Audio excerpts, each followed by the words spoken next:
मैं आज के इस वैशाख पूर्णिमा के दिन, बुद्ध पूर्णिमा के दिन, जो विश्व में बहुत ही बड़े उत्साह से, आनंद से और बहुत ही बड़े स्केल पर पूरे विश्व में मनाई जाती है ये बुद्ध पूर्णिमा, बुद्ध जयंती। उस दिन उस दिन का महत्व आपको संक्षिप्त में समझाता हूँ।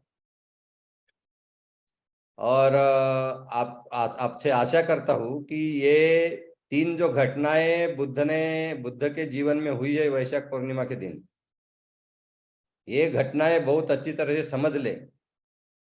उन घटनाओं के दिन तथागत बुद्ध ने, और जब जन्म हुआ तब बोधिसत्व सिद्धार्थ ने, और सम्यक संबोधि के बाद और महापरिनिर्वाण के वक्त जो बातें कही, उनके मुंह से जो शब्द निकले, वो शब्द बहुत अच्छी तरह से समझ लेना जरूरी है। और वो शब्द उनके मुंह से निकले वाले जो बुद्धवाणी है, उसी को बुद्धवाणी कहते हैं, उसी को बुद्ध वचन कहते हैं। वो बुद्ध वचन बहुत अच्छी तरह से समझकर बुद्ध के मार्ग के प्रति, धम्म के प्रति श्रद्धा निर्माण करके उस मार्ग पर प्रत्यक्ष चलने के लिए हमने तैयार होना है। अपने लिए हमने प्रेरणा निर्माण करनी है, श्रद्धा निर्माण करनी है, और बहुत ही गंभीरता से हमने बुद्ध का जो मार्ग है, अष्टांग मार्ग है, उस पर चलने चलने चलने के लिए हमने दृढ़ता लाना है। तो आज के पूर्णिमा के महत्व के बारे में मैं कुछ बातें आपको बताऊंगा। आपको पता है, सिद्धार्थ गौतम के पिताजी शुद्धोधन कपिलवस्तु नगरी में रहते थे। उनका वो उस वक्त राजा थे। कपिलवस्तु एक गणराज्य था। और सिद्धार्थ गौतम की माँ महामाया, तो जब प्रसूत होने वाली थी, तो उसने अपने पति को, शुद्धोधन को, विनती की कि मेरे माँ का जो घर है देवदाह, वहां मुझे जाकर प्रसूति की अनुमति दीजिए। तो उन्होंने अनुमति दी, और बहुत दासियों के साथ, राज्य के सुरक्षा कर्मियों के साथ, सेवकों के साथ महामाया देवदाह जाने को निकली, और रास्ते में लुम्बिनी बनाया। और आपको मालूम है कि ये मे का माह है। पूरे जंगल में फल फूलों से लदे हुए पेड़ होते हैं, बहुत ही उत्साह का वातावरण होता है, सुगंध फूलों का पूरे वन में और पूरे जंगल में अनुभव हम करते हैं। तो वो सुंदरता देखकर महामाया को के मन में आया कि थोड़ी देर के लिए विश्राम किया जाए लुम्बिनी वन में। और लुम्बिनी वन में उन्होंने विश्राम करने के लिए वो रुके। और तब उन्होंने उनको प्रसन्नता देखकर, और फल फूल सब, वो वातावरण देखकर वो बहुत ही उत्साहित हुई। और एक टहनी जो थी पेड़ की, वो नीचे ऊपर हो रही थी, उसको हाथ पकड़ा। और वो हाथ जब पकड़ा, उसी वक्त खड़े जब थी, उसी अवस्था में बोधिसत्व सिद्धार्थ का जन्म हुआ। तो बोधिसत्व सिद्धार्थ का जन्म हुआ, तब उनके मुंह से जो शब्द निकले, ऐसा लिखा है त्रिपिटक में, अद्भुत आश्चर्य सुत्त जो है, ये सुत्त में लिखा हुआ है कि उनके मुंह से एक बोधिसत्व के क्या शब्द निकले। क्या शब्द निकले?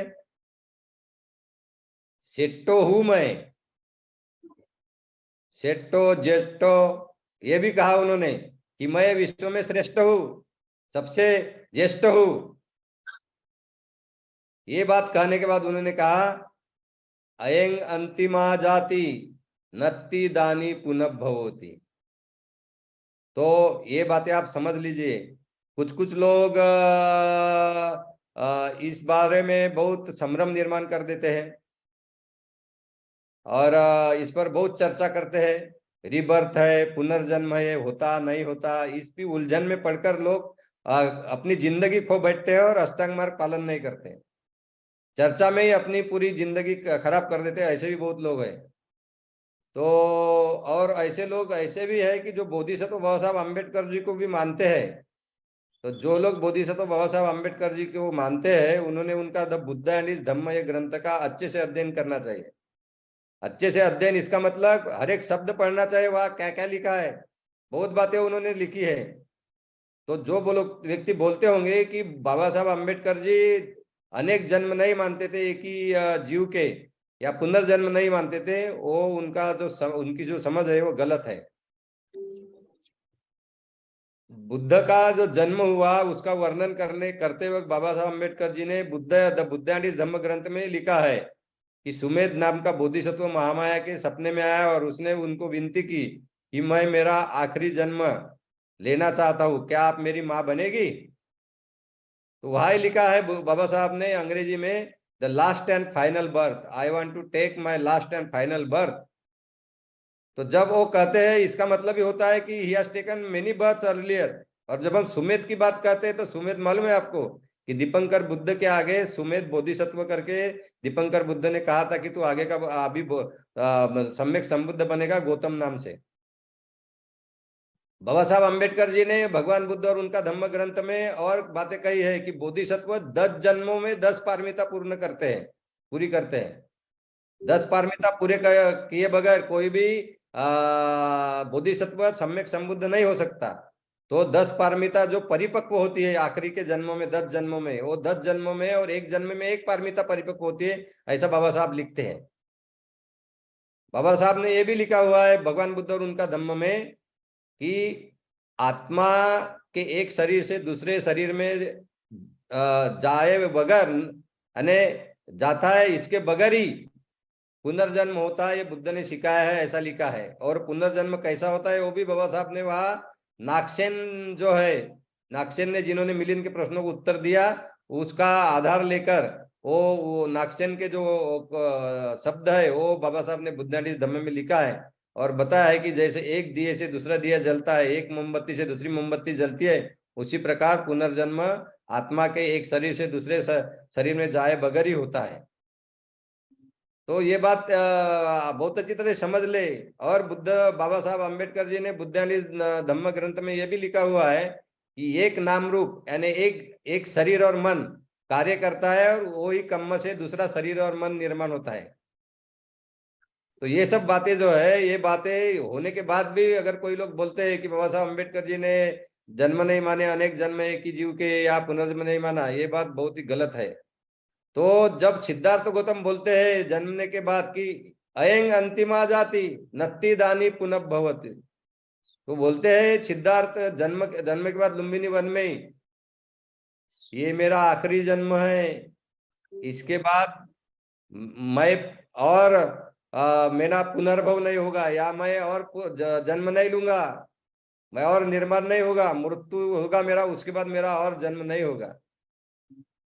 तो ये बात भी हमें समझ लेना है, क्योंकि ये समझेंगे तो हमें ये समझ लेना है कि मृत्यु होने के बाद और निर्माण जीव को जीवन कैसे कब नहीं मिलता। तो जो आप धम्म को जानने वाले होंगे तो आपको समझेगा, क्योंकि ये सिद्धार्थ इसलिए बोलते हैं मेरा आखिरी जन्म है, क्योंकि मालूम है कि वो सम्यक संबुद्धि होगी उनकी, और सम्यक संबुद्ध होने के बाद वो अरहंत पद प्राप्त कर लेंगे, पूरी तृष्णा नष्ट कर देंगे। तो तृष्णा नष्ट कर देंगे, तो तृष्णा नष्ट करने के बाद और जीवन निर्माण करने के लिए तृष्णा बची ही नहीं है, जिसको भव तृष्णा कहते हैं। तो तृष्णा बची ही नहीं है, तो उनको आगे जन्म नहीं होगा। इसलिए वो जानते हैं कि वो सम्यक संबुद्ध हो गए, अरहंत हो गए, निब्बान प्राप्त रहेंगे, तो उनकी पूरी तृष्णा नष्ट होते रहेंगी, और इसीलिए वो जब मृत्यु के बाद उसको आगे का जीवन मिलेगा ही नहीं। क्योंकि कोई भी सुख भोगने की इच्छा जो है, या उसके प्रति आसक्ति उनकी पूरी नष्ट हो जाएगी, पर वो निब्बान का सुख भोगते रहेंगे। तो ये बात जो है, ये बात हमें समझ लेना चाहिए, क्योंकि उसे हमें भी प्रेरणा मिलती है कि हम भी तृष्णा नष्ट करने के लिए हम कोशिश करें। यही प्रेरणा मैं बुद्ध के इस शब्दों से लेनी है, अयंग अंतिमा जाति नत्ति दानी पुनः भवति। फिर आप जानते हैं कि इसी पूर्णिमा के दिन सिद्धार्थ गौतम उर्मिला नदी के किनारे बोध गया में पीपल के पेड़ के नीचे वज्रासन पर बैठकर रात के तीसरे प्रहर में उन्होंने प्रतीत्य समुत्पाद, ये जो बुद्ध के तत्व आगे में उन्होंने रखा, वो तत्व का उनको पूरा ज्ञान हुआ। ये प्रतीत्य समुत्पाद तत्व जो है यही बताता है कि दुख कैसे निर्माण होता है और दुख नष्ट कैसे होता है। तो उसका पूरा ज्ञान हुआ उनको, उन्होंने अनुभूति ली, और वो जो ज्ञान हुआ वो ज्ञान का उपयोग कर कर उन्होंने अपने मन में जो तृष्णा थी, कुछ शेष थी, बहुत ही कम थी उनके मन में तृष्णा शिल्लक, या विकार जो लोभ मोह द्वेष बोलते हैं वो भी बहुत कम थे, वो पूरी तरह से नष्ट कर लिए। और पूरी तरह से नष्ट करके पूरी तरह से मन शुद्ध हो गया उनका। उनको चार अरिय सत्यों की अनुभूति हो गई, प्रतीत्य समुत्पाद की अनुभूति हो गई, और उन्होंने दुख मुक्ति का मार्ग, अष्टांग मार्ग जो उसकी पूरी अनुभूति की, और वो सम्यक संबुद्ध बन गए। और पूरी तरह से उनके मन के विकार नष्ट हो गए, तृष्णा नष्ट हो गई, आसव नष्ट हो गए, आश्रव नष्ट हो गए, पूरी तरह से कम्म नष्ट हो गए। तो ये जो बातें थी, ये बातें ये वैशाख पूर्णिमा के दिन ही बोध गया में हुई। और ये जो अपना खोज है, ये जो अपनी खोज है, ये जो अपनी अनुभूति है दुख मुक्ति की, सम्यक संबुद्ध की, तृष्णा नष्ट करने की, मन के विकार पूरी तरह नष्ट करने की जो बात थी, वो बुद्ध ने अपने पहले शब्दों में बोली है, बताई है। वो विदित है, बुद्ध वचन है, ये बुद्ध वाणी है। क्या बोले बुद्ध? ये वैशाख पूर्णिमा के दिन उरुवेला में बोधि बोधि वृक्ष के नीचे, पीपल के वृक्ष के नीचे वज्रासन पर बैठकर क्या बोले बुद्ध? अनेक जाति संसार संदाविस अनिभिस गहकारक गवे संतो दुखा जाति पुनंग पुनंग गहकारक दिट्ठोसी पुनः गेहन काहसी सब्बाते फासुका भग्गा गहकूट विसंगत विसंखार गतं चित्तं तन्हा न खये मत जगा। अगर भाई और बहनों, ये आखिरी लाइन भी, आखिरी जो ये पंक्ति जो है, ये गाथा की आखिरी पंक्ति जो है, वो भी अगर आपने समझ लिया और उससे प्रेरणा निर्माण की, तो भी आप बुद्ध के मार्ग पर आरूढ़ होकर प्रगति कर सकते हैं। क्या करते हैं? कहते हैं आखिरी पंक्ति में बुद्ध, विसंखार गतं चित्तं तन्हा न खये मत जगा। बुद्ध ये बोल रहे थे, मैंने क्या किया संबुद्धि प्राप्त की? तो विसंखार गतं चित्तं, चित्तं यानी मन, चित्त क्या किया? विसंकार गतं, संस्कारों से मैंने ये जो मेरा मन है ये पूरी तरह से मुक्त कर लिया। तन्हा न खये मत जगा, तना यानी तृष्णा, क्रेविंग, खय यानी नष्ट, और मैंने तृष्णा पूरी तरह से नष्ट कर ली। तो ये बात हमेशा ध्यान में रखो कि सिद्धार्थ गौतम जब बुद्ध बने, सम्यक संबुद्ध बने, तो उन्हें अपना मन पूरे संस्कारों से नष्ट कर लिया, पूरे कर्म को नष्ट कर लिया, और तृष्णा को भी पूरी तरह से नष्ट कर लिया। और यही दुख मुक्ति की स्टेज होती है हर एक व्यक्ति के लिए।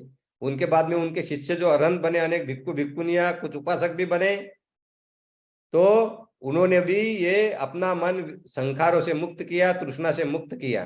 तो ये बुद्ध की वाणी बहुत अच्छी तरह समझ लो और उससे प्रेरणा प्राप्त कर लो। तो बुद्ध ने क्या कहा था संबोधि के बाद? अनेक जाति संसारं संदा विश्व अनिभिस। वो बोले अनेक जाति यानी जन्म होता है, जाति पाली शब्द है, उसका मतलब होता है जन्म। अनेक जाति संसारं संदा विश्व अनिभिस गकारक गवे संतो दुखा जाति पुनंग पुनंग। वो बोलते मैं इसके पहले बहुत जन्मों में मैं निर्माण होते रहा, मरते रहा, काय के लिए? गकारक गवे संतो दुखा जाति पुनंग पुनंग, यानी जो दुख निर्माण करने वाला या जन्म देने वाला कौन है, ये जानने के लिए मैं अनेक दुखद दुखद जन्म लेते हुए, हर एक जन्म में दुख भोगते हुए मैं अनेक जन्मों में निर्माण होता रहा और नष्ट होता रहा, ऐसा वो कहते हैं। अभी वो क्या बोलते हैं? गहकारक गवेशन तो दुखा जाति पुनंग पुनंग गहकारक दिट्टोसी पुनः गेहन कासी सब बातें फासु का भग्गा गह कुट विसंगत। अभी वो बोलते हैं कि गह कारक गवे संतो, वो बोलते हैं ना कि कौन ये जन्म देने वाला है, जन्म का ये पूरा प्रपंच बनाने वाला है, जन्म की सामग्री बनाने वाला है, खोजने के लिए मैं दुखद जीवन जीते रहा, निर्माण होते रहा और नष्ट होते रहा, जन्म लेते रहा और मृत्यु को प्राप्त होते रहा। पर अभी वो बोलते हैं कि अभी मैंने इस ये बोधि वृक्ष के नीचे वज्रासन पर बैठकर मैंने गहकारक गवे संतो, यानी घर बनाने वाले को मैंने खोज लिया, देख लिया, जान लिया। यानी घर बनाने वाला है कौन? तो व्यक्ति जन्म होने के बाद उसके शरीर और मन में दुख निर्माण करने की जो प्रक्रिया है, ये प्रतीत्य समुत्पाद तत्व जो है, यही यही घर बनाने वाला है बोल सकते हैं हम। उसी से निर्माण होते हैं, तृष्णा के कारण ही जन्म होता है। अविद्या तन्हा और कम्म, अविद्या तन्हा और कम्म, अविद्या तृष्णा आणि कम्म, ये तीन बातों से की वजह से ही व्यक्ति को और जन्म होता है। तो ये बुद्ध ने खोज निकाला, यही उनका यही कहना है उनको, गह कारक गवे संतो, यानी घर बनाने वाले को मैंने खोज निकाला, यानी मैंने ये जन्म क्यों होता है, इन कारणों से होता है, ये मैंने खोज निकाला। गह कारक गवे संतो दुखा जाति पुनंग पुरंग गह कारक दिट्टोसी पुनः गेहन कासी। वो बोलते हैं कि मैंने अभी ये इसका कारण खोज लिया है जन्म पाने का। किस कारण जन्म होता है? अविद्या के कारण, कम्म के कारण, तृष्णा के कारण। और अभी मेरा जन्म नहीं होगा क्योंकि मैं ये तीनों नष्ट कर दिए हैं। अविद्या भी नष्ट कर दी, तृष्णा भी नष्ट कर दी और कम्म भी नष्ट कर दिए। सब बातें फासु का भग्गा गह कुट विसंगत, यानी जैसे हम घर बनाते हैं ना कोई भी, तो घर बनाने के लिए हमें फाउंडेशन बनाना होता है। या पहले जब वो बुद्ध के काल में जब लोग घर बनाते थे ना, तो घर बनाने के लिए एक पहले प्रथम प्रमुख ऐसा खंबा लगाते थे, यानी जिसको पोल बोलेंगे, तो वो ऐसा पोल खड़ा करते थे और खंबा, और उसके बाजू बाजू में और दूसरे पोल लगाकर घर बनाते थे। तो बोलते कि जो प्रमुख जो पोल था, खंबा था, उसी को मैंने नष्ट कर दिया है। तो उसको नष्ट कर दिया तो घर गिर जाएगा। तो इसी तरह वो बोलते हैं कि मैंने पूरी तृष्णा ही नष्ट कर दी, कम्मा ही नष्ट कर दी, अविद्या ही नष्ट कर दी। यही खंबा है जन्म होने का, उसको ही नष्ट कर दिया मैंने, और इसलिए मुझे अभी जन्म नहीं होगा। और आगे बोलते हैं सब बातें फासु का भग्गा गह कुट विसंगत। और आखिरी में बोलते हैं वो विसंखार गतंग चित्तंग तनहा न खय मत जगा। मैंने मेरा मन जो है, चित्त जो है, संस्कार से पूरा नष्ट कर लिया, कम्म से पूरा नष्ट कर लिया और मेरी तृष्णा पूरी नष्ट कर दी। तन्हा न खय मत जगा। तो भाई और बहनों, बुद्ध की ये वाणी समझ लो, बुद्ध के शब्द समझ लो।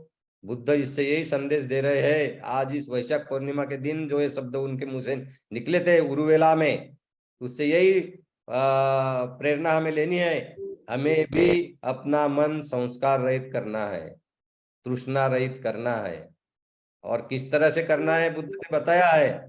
जो धम्म उन्होंने खोज निकाला, जो अष्टांग मार्ग खोज निकाला, उसका पालन करके ही हमें ये नष्ट करना है। तो ये प्रेरणा हमें लेनी है। फिर आप जानते हैं कि इसी बुद्ध पूर्णिमा के दिन मल्लों की नगरी कुशीनारा में दो शाल पेड़ों के बीच में तथागत गौतम बुद्ध का महापरिनिर्वाण हुआ। उन्होंने अपना देह त्यागा, उनको मृत्यु प्राप्त हुआ। सम्यक संबुद्ध के मृत्यु को महापरिनिर्वाण बोलते हैं। और ये एक बात ध्यान रहे, बुद्ध के अनुयायियों को, बाबा साहब अम्बेडकर जी के अनुयायियों को की भी बोधिसत्व बाबा साहब अम्बेडकर जी के अनुयायियों को भी ये बात याद रहे कि सिर्फ तथागत सम्यक संबुद्ध के मृत्यु को ही महापरिनिर्वाण कहते हैं।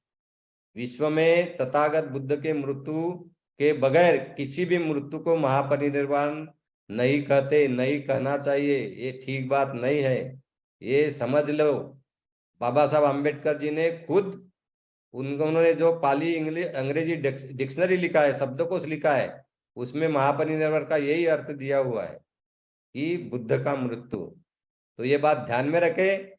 हम बाबा साहब के अत्यंत गंभीर अनुयायी है, और हमने बुद्ध की जो शिक्षा है, जो बुद्ध ने जिस तरह से सिखाई है, उसी तरह से हमने वो समझना चाहिए, उसी तरह से उसका प्रचार करना चाहिए। और हमने कोई भी शब्द, जो शब्द जिस व्यक्ति के लिए योग्य नहीं है, वो प्रयोग नहीं करना चाहिए।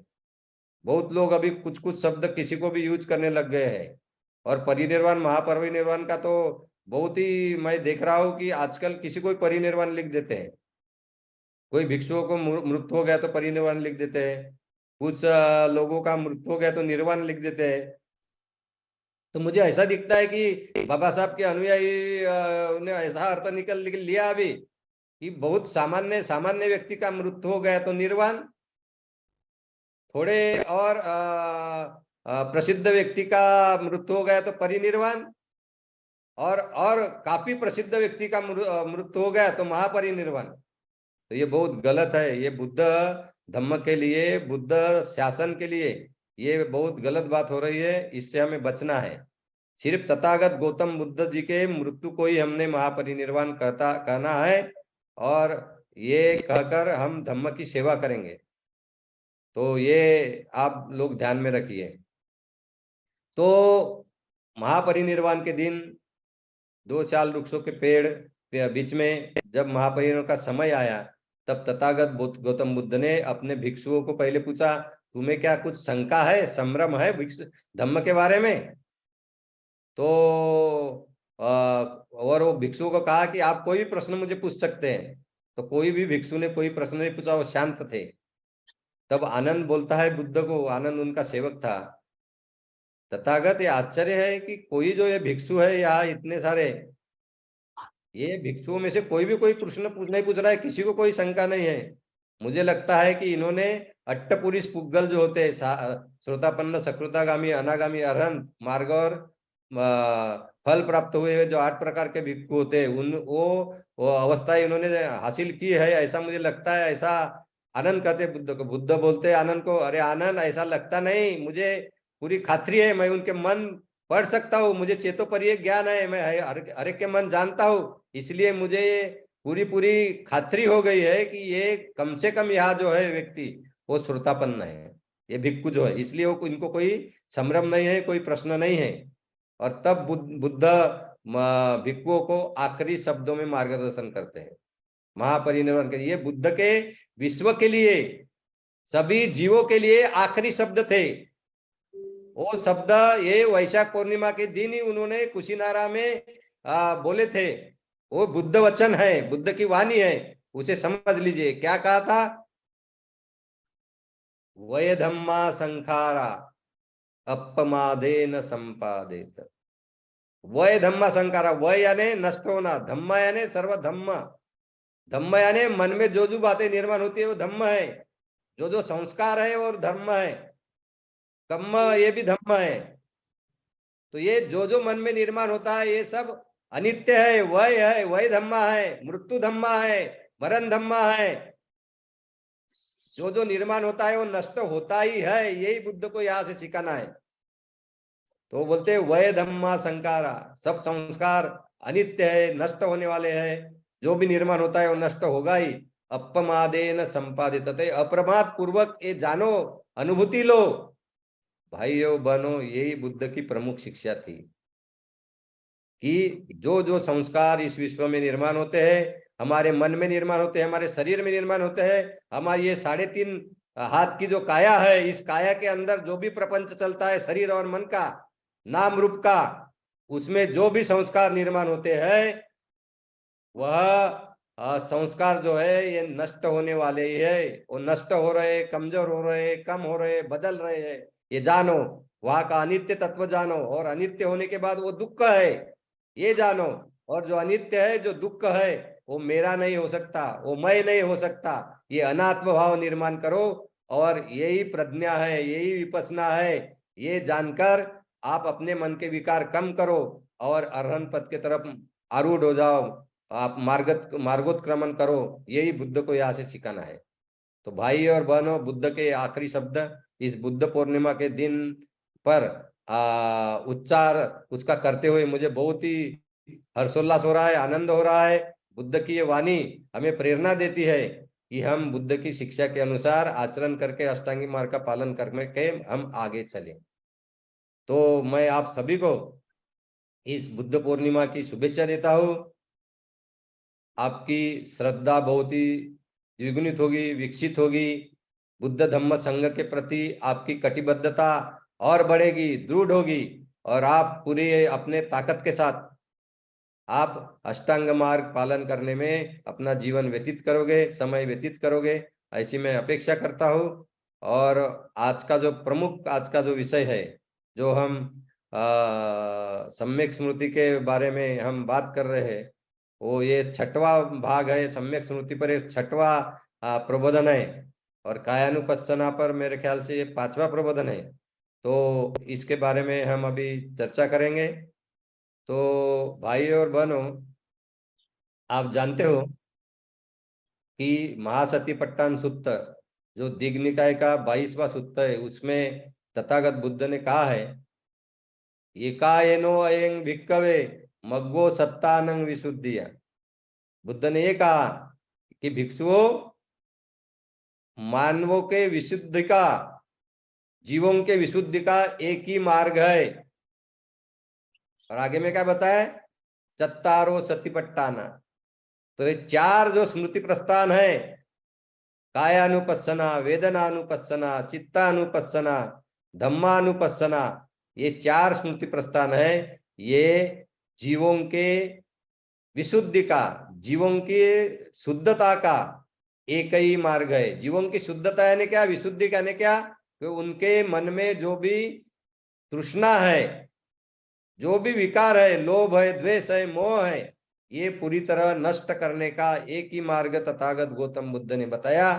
वो महासतिपट्टान सुत्त में है, वो यही बताया, चत्तारो सतिपट्टानो, 4 स्मृति प्रस्थानों का अभ्यास करो।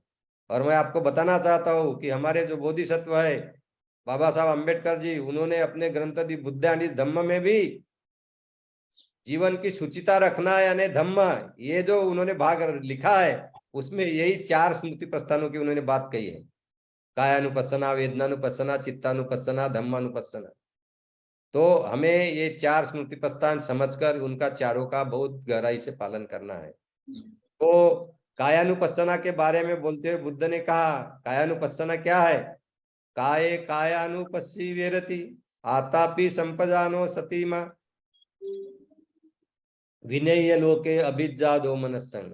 उन्होंने क्या बोला कि काया ये काया है करके ही जानता है कोई भी साधक, कोई भी भिक्खु, कोई भी उपासक।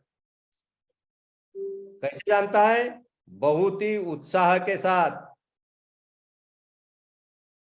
अनित्य भाव निर्माण करके, और विश्व में जो भी मोह और द्वेष है उसको दूर रख के कोई भी व्यक्ति काया है करके जानता है। और एक काया है करके काया जानकर कायानुपස්සना का अभ्यास करने के बुद्ध ने अनेक उपाय बताए, अनेक मार्ग बताए हैं। उसमें से आनापान सती जो था, श्वास और उच्छ्वास जो है, अपना ब्रीदिंग जो है, अंदर आने वाली सांस, बाहर जाने वाली सांस, उस पर मन केंद्रित करके मन एकाग्र करना, काया के बारे में जानना, काया है करके जानना। बाद में इरियापत के बारे में बताया कि खड़े रहते हैं तो खड़ा हूं, चल रहा है तो चल रहा हूं, बैठा है तो बैठा हूं, ये उन्होंने बताया, लेटा है तो लेटा हूं। तो इसी सभी अवस्था में अपने शरीर है करके जानना। फिर संपजान, तो उसमें ये सब बातें भी उन्होंने बताया, खाते हुए, पीते हुए, बैठते हुए, चलते हुए, आराम करते हुए, खड़े रहते हुए। तो ये सभी वक्त ये शरीर है करके जानना और अनित्य बोध के साथ जानना, ये संपजन्य की अभ्यास मैंने आपको पिछले प्रबोधन में बताया हूं। उसके बाद में उन्होंने पटिकुल मनसिकार बताया। पटिकुल मनसिकार यानी अपना जो शरीर है, सर से लेकर पैरों तक जो 32 प्रकार की अशुद्धताएं हमारे शरीर में है, जैसे सर के बाल है, शरीर पर के बाल है, नाखून है, स्किन है, त्वचा, मांस है, स्नायु है, हड्डी है। तो ये सब बातें मैंने आपको बताया हूं कि ये जो अशुद्धता है उसको अलग अलग देखेगा तो अशुद्धताएं अशुद्धताएं है। आपको नाखून कितना भी अच्छा लगे और नाखून को आप सुंदर दिखने के लिए उसको पॉलिश लगाते रहे, जब वो आपके शरीर पर है पर वो अलग हो गया तो आप क्या एक सेकंड भी नहीं रखते। काटा हुआ नाखून, आप नाखून काटते हो नेल कटर से, तो वो काटे हुए क्या आप अपने पास संभाल के रखते हो सुंदर है करके? नहीं, उसको फेंक देते हैं। क्योंकि वो जब अलग अलग एक भाग देखोगे तो अशुद्धता ही है। बाल बहुत सुंदर है, बाल को संवारते रहते हैं लोग, बाल सुंदर दिखे करके बहुत सारे प्रयोग करते हैं, पर एक बाल नीचे गिर गया तो उसको कोई नजीक नहीं रखता। कोई बाल को संभाल के रखता है? नहीं रखता, क्योंकि अशुद्धताएं है। तो ये जानना, ये इसका अभ्यास जो है, ये पटिकुल मनसिकार में बुद्ध ने समझाया, वो मैंने पिछले प्रबोधन में समझा के बताया था। आज के इस प्रबोधन में बुद्ध पूर्णिमा के दिन मैं कायानुपස්සना के जो आगे के दो दो प्रकार के ध्यान साधनाएं हैं, इनको ध्यान साधनाएं ही बोलते हैं। एक तो है धातु मनसिकार और नवशिवथिक, ये दो ध्यान साधनाओं के बारे में आज मैं आपको मार्गदर्शन करूंगा। तो पहले हम धातु मनसिकार के बारे में जो है जानकारी हासिल करेंगे। तो धातु मनसिकार, धातु क्या होता है? तो हमारा जो शरीर है,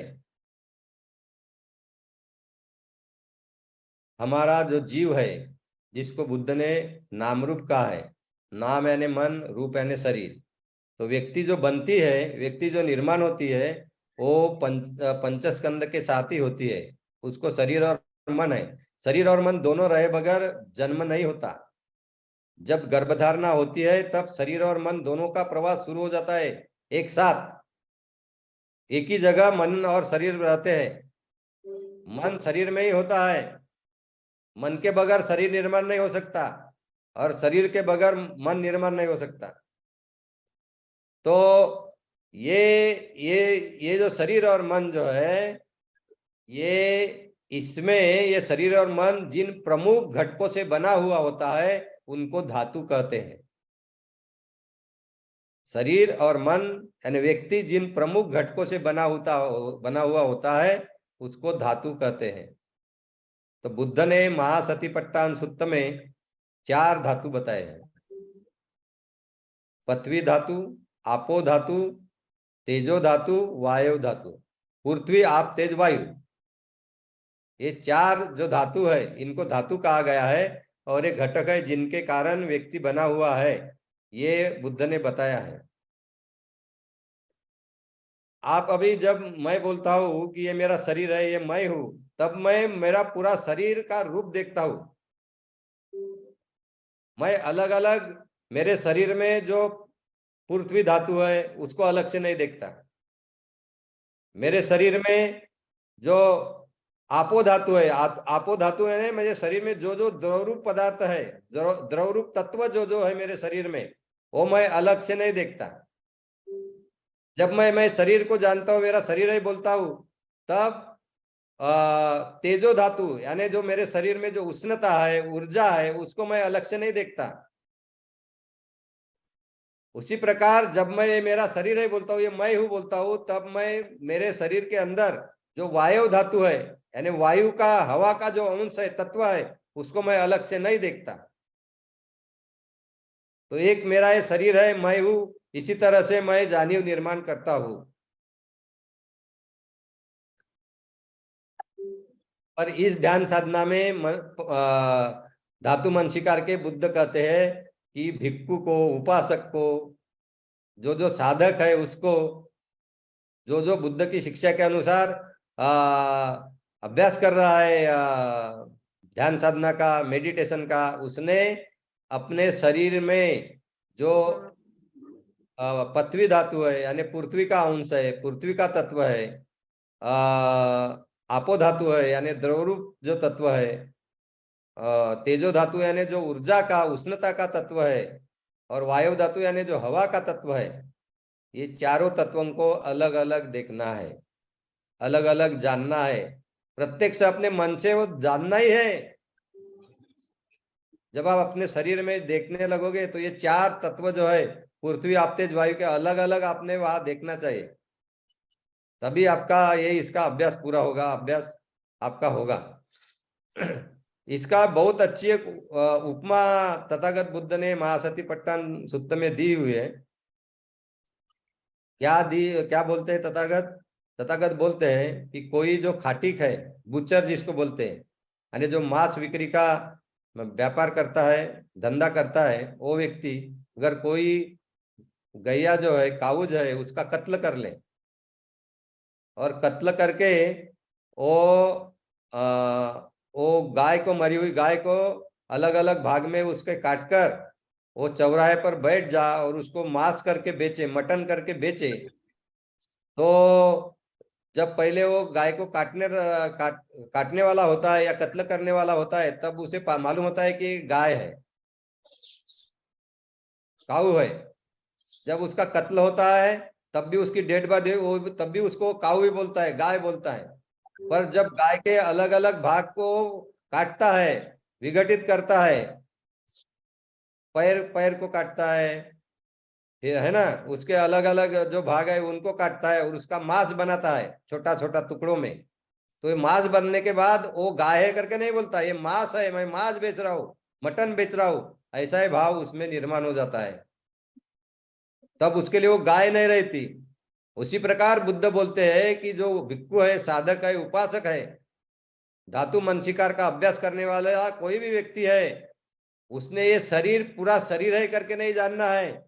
तो इस मेरे शरीर में ये पृथ्वी धातु है, ये आपो धातु है, ये तेजो धातु है, और ये वायु धातु है।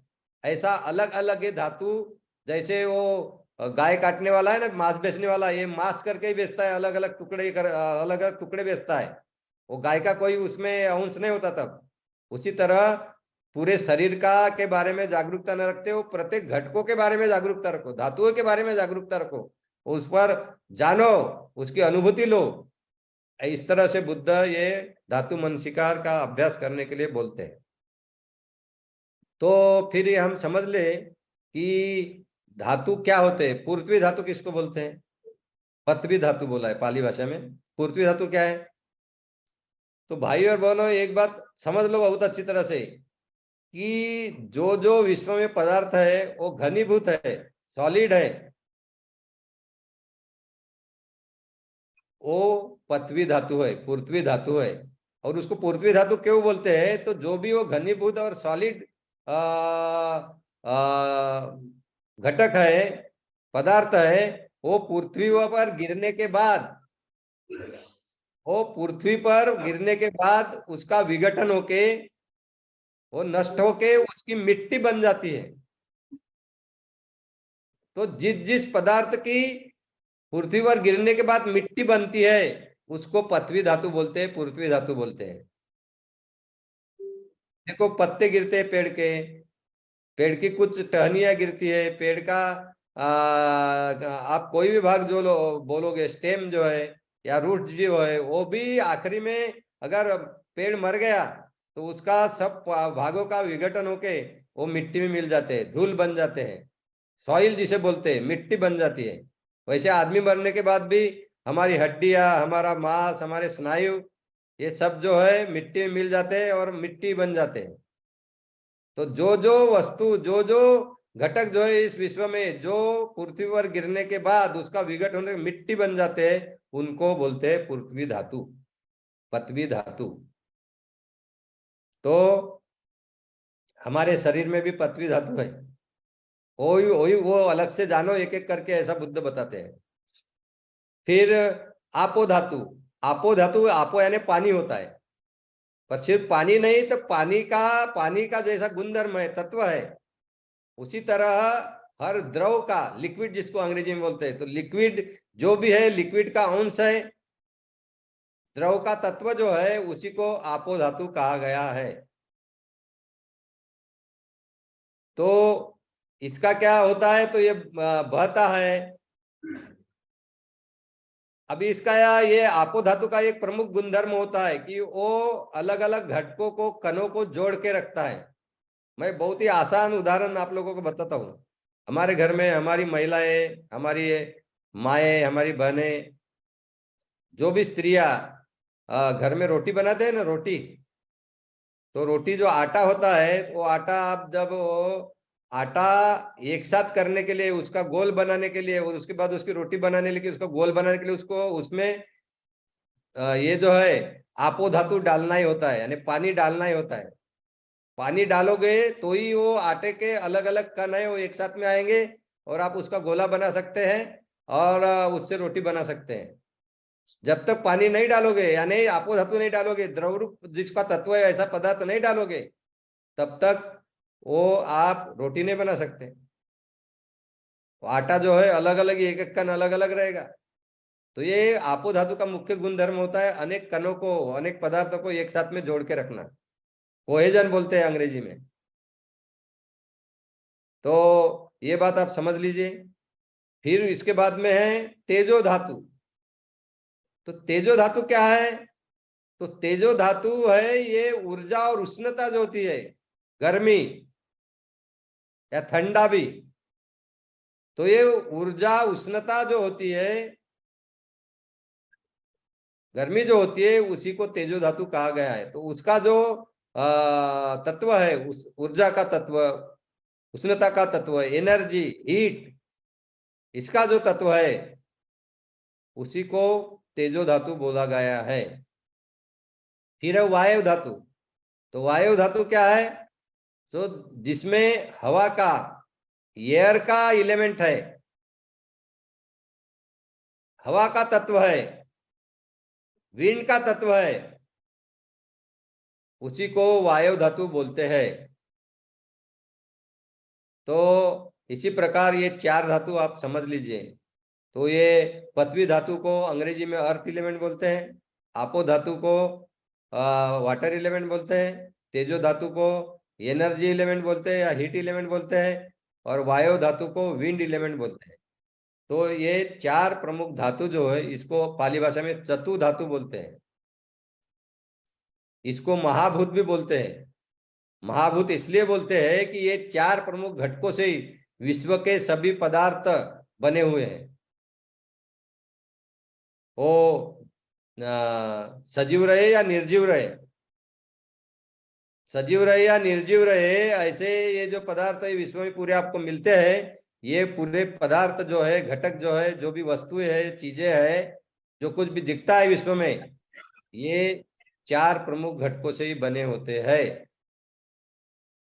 इसलिए उनको महाभूत कहा गया है, और इसी को चतु धातु बोलते हैं। तो ये बात आप अच्छे से समझ लीजिए।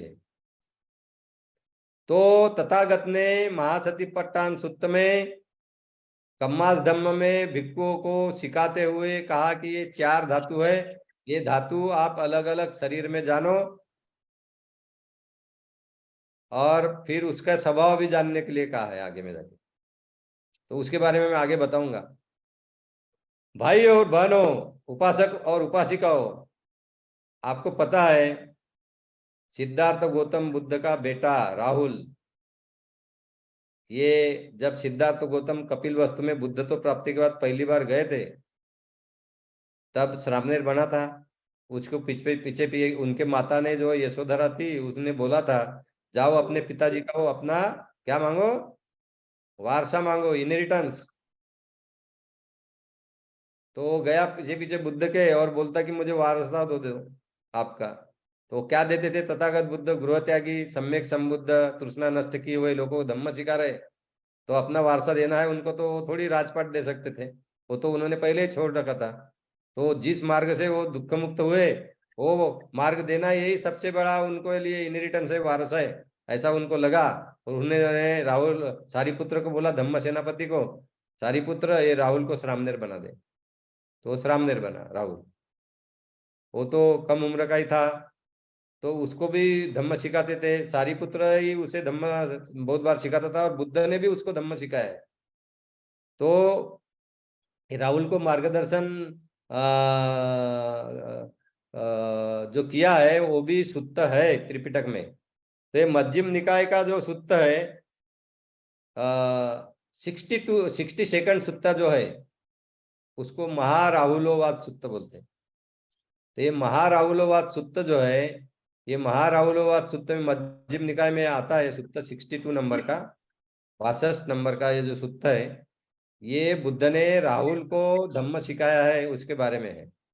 तो इस सुत्त में बुद्ध राहुल को पंच धातु सिखाते हैं, 5 धातु सिखाते हैं। जैसे बुद्ध ने भिक्षुओं को महासती पांड सूत्र में 4 धातु बताए, पृथ्वी आपो तेजो वायु।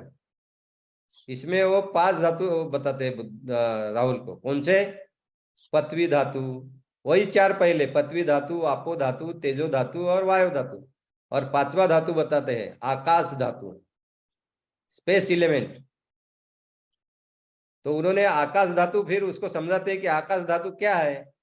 तो जहां जहां विवर है यानी ऐसी कैविटी है, वहां कुछ घन द्रव वगैरह वायु कोई पदार्थ नहीं है। वायु हो सकता है, हवा हो सकती है, पर वो विवर है। ऐसे भाग को, यानी जिसमें स्पेस ही है ऐसा बोलेंगे हम, आकाश ही है, ऐसा जो भाग है उसको उन्होंने स्पेस एलिमेंट कहा है। मैं और इसको बहुत अच्छे आगे जाके इसको समझाऊंगे कि स्पेस एलिमेंट कैसा होता है, आकाश तत्व का क्या होता है। तो आकाश तत्व यानी उसमें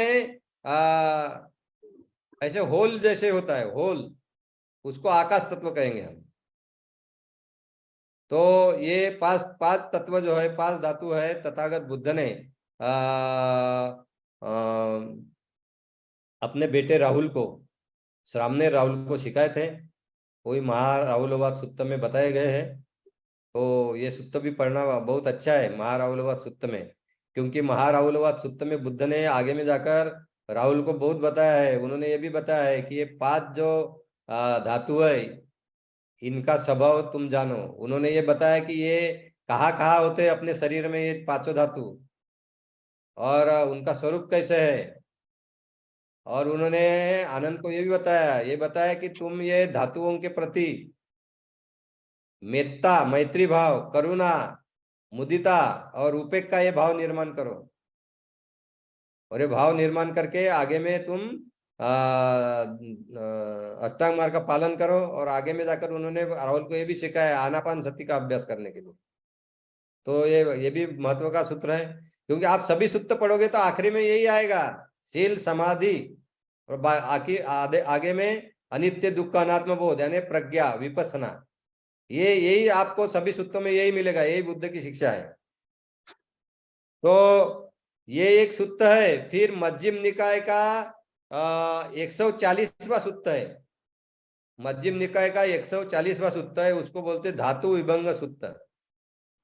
ते धातु विभंग सूत्र में बुद्ध ने 6 धातु बताए हैं। धातु विभंग सूत्र में बुद्ध ने 6 धातु बताए। कौन से 6 धातु?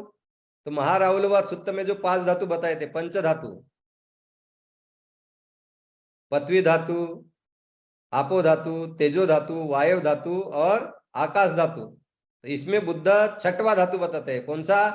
ते 5 धातुओं में उन्होंने विज्ञान धातु, विज्ञान धातु, कॉन्शियसनेस, चेतना, ये धातु को जोड़ा है। इसको भी धातु कहा है बुद्ध ने। और मालूम है आपको, ये विज्ञान धातु है, कॉन्शियसनेस, चेतना, ये मन का अंग है।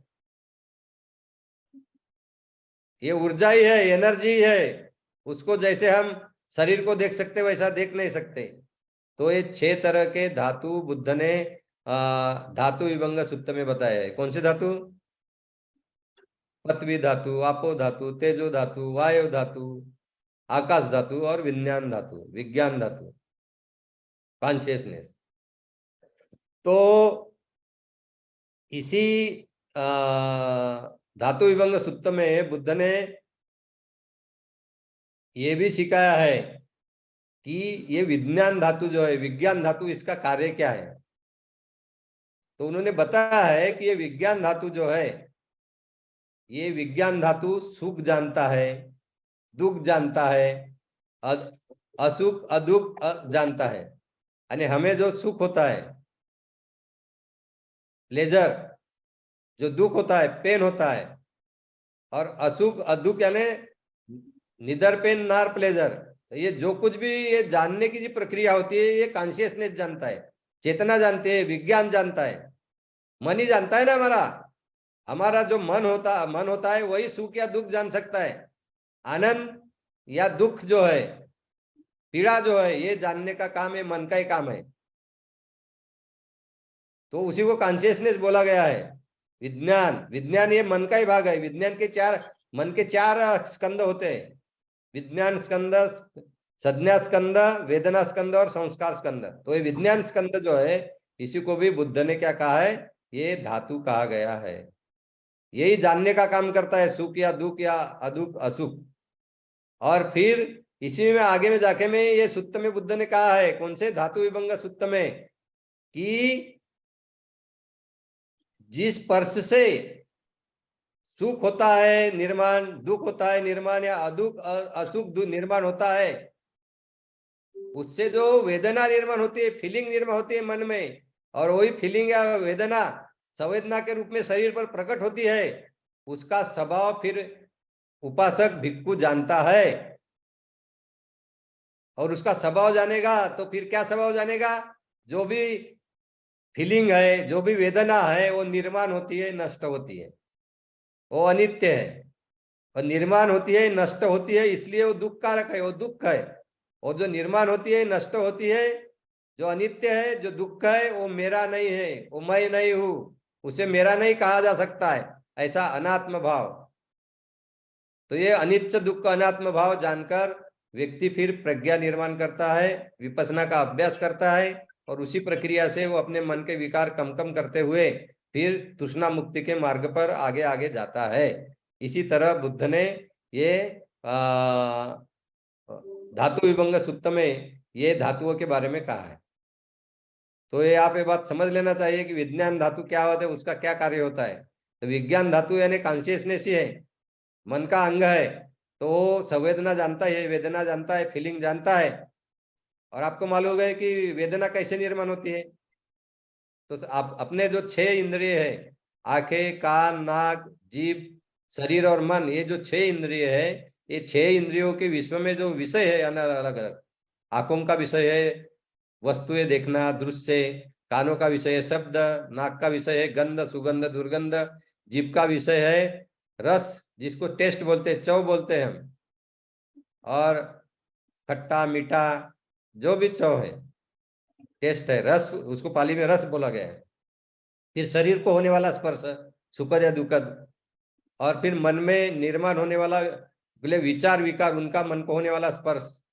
तो ये जो सुखद दुखद होते हैं, उसी से सुखद या दुखद वेदना निर्माण होती है, संवेदना निर्माण होती है, वो शरीर में पर प्रकट होती है। और वो प्रकट होती है तो प्रकट होने के बाद वो बदलती भी रहती है, उसका स्ट्रेंथ कम होता है, बढ़ता है, कमजोर होती है, दृढ़ होती है, और फिर नष्ट भी हो जाती है। तो ये जानना कि उसका इफेमेरल कैरेक्टर जानना, इम्परमानेंट कैरेक्टर जानना, अनित्य स्वभाव जानना, निर्माण होना नष्ट होना ये जानना, उसमें वो होने वाला बदल जानना, इसी को प्रज्ञा कहा बुद्ध ने, इसी को विपස්සना कहा गया है। और फिर ये जानकर ये अनित्य है इसलिए ये दुख है, क्योंकि जो बदलता है तो हम दुखी हो जाते हैं, क्योंकि सुखकर संवेदना निर्माण हो गई और बदल गई और दुखकर आ गई तो दुख ही है, और दुखद संवेदना है तो दुख ही है।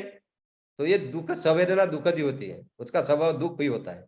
और जो अनित्य दुख है उसको मेरा कह सकते क्या, अगर मेरा कैसे कब कहेंगे, अगर कोई चीज पर मेरा मेरा किसको कहेंगे, जिस पर मेरा नियंत्रण होना चाहिए।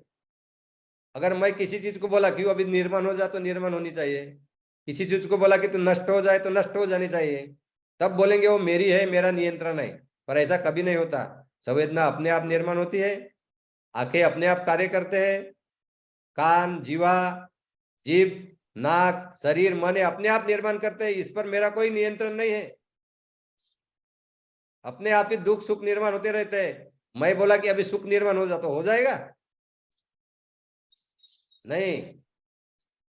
तो ये जो है सब अनित्य है, बदलने वाले हैं, इसलिए दुख है, और अनात्मा है, मेरा में नहीं है। ये सब बातें मैंने आपको बार बार सिखाया हूँ, बुद्ध ने बार बार सिखाई है, क्योंकि वही धम्म है, वही प्रज्ञा होती है, वही ज्ञान होता है। उसको ही विद्या बोलते हैं, उसको ही नॉलेज बोलते हैं, उसको ही विजडम बोलते हैं।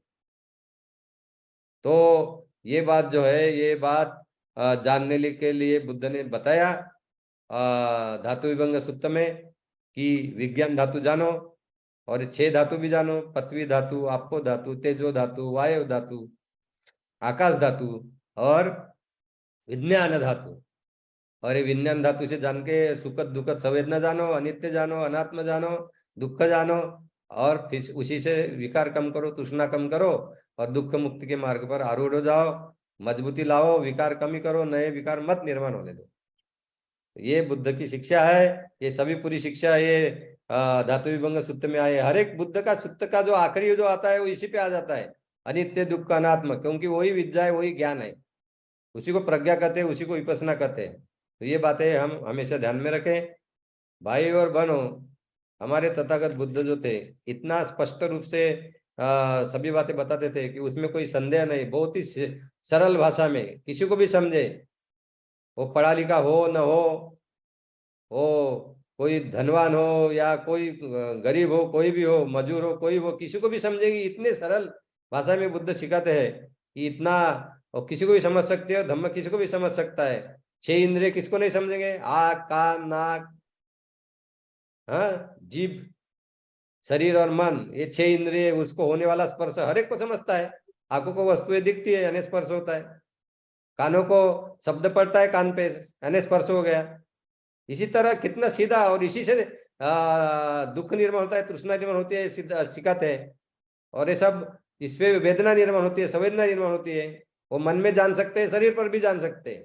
तो शरीर पर जाने वो बदल रही है, वो अनित्य बोध, वो अनित्य है इसलिए दुख है, और दुख है इसलिए वो मेरा नहीं है, उस पर मेरा कोई नियंत्रण नहीं है। इसको प्रज्ञा कहा है। और उनने अनुभूति पर जाना कि जब मैं अनित्य दुख अनात्म बोध निर्माण करता हूँ तो मेरे विकार कम हो रहे हैं, मेरा द्वेष कम हो रहा है, मेरा लोभ कम हो रहा है, मेरी तृष्णा कम हो रही है।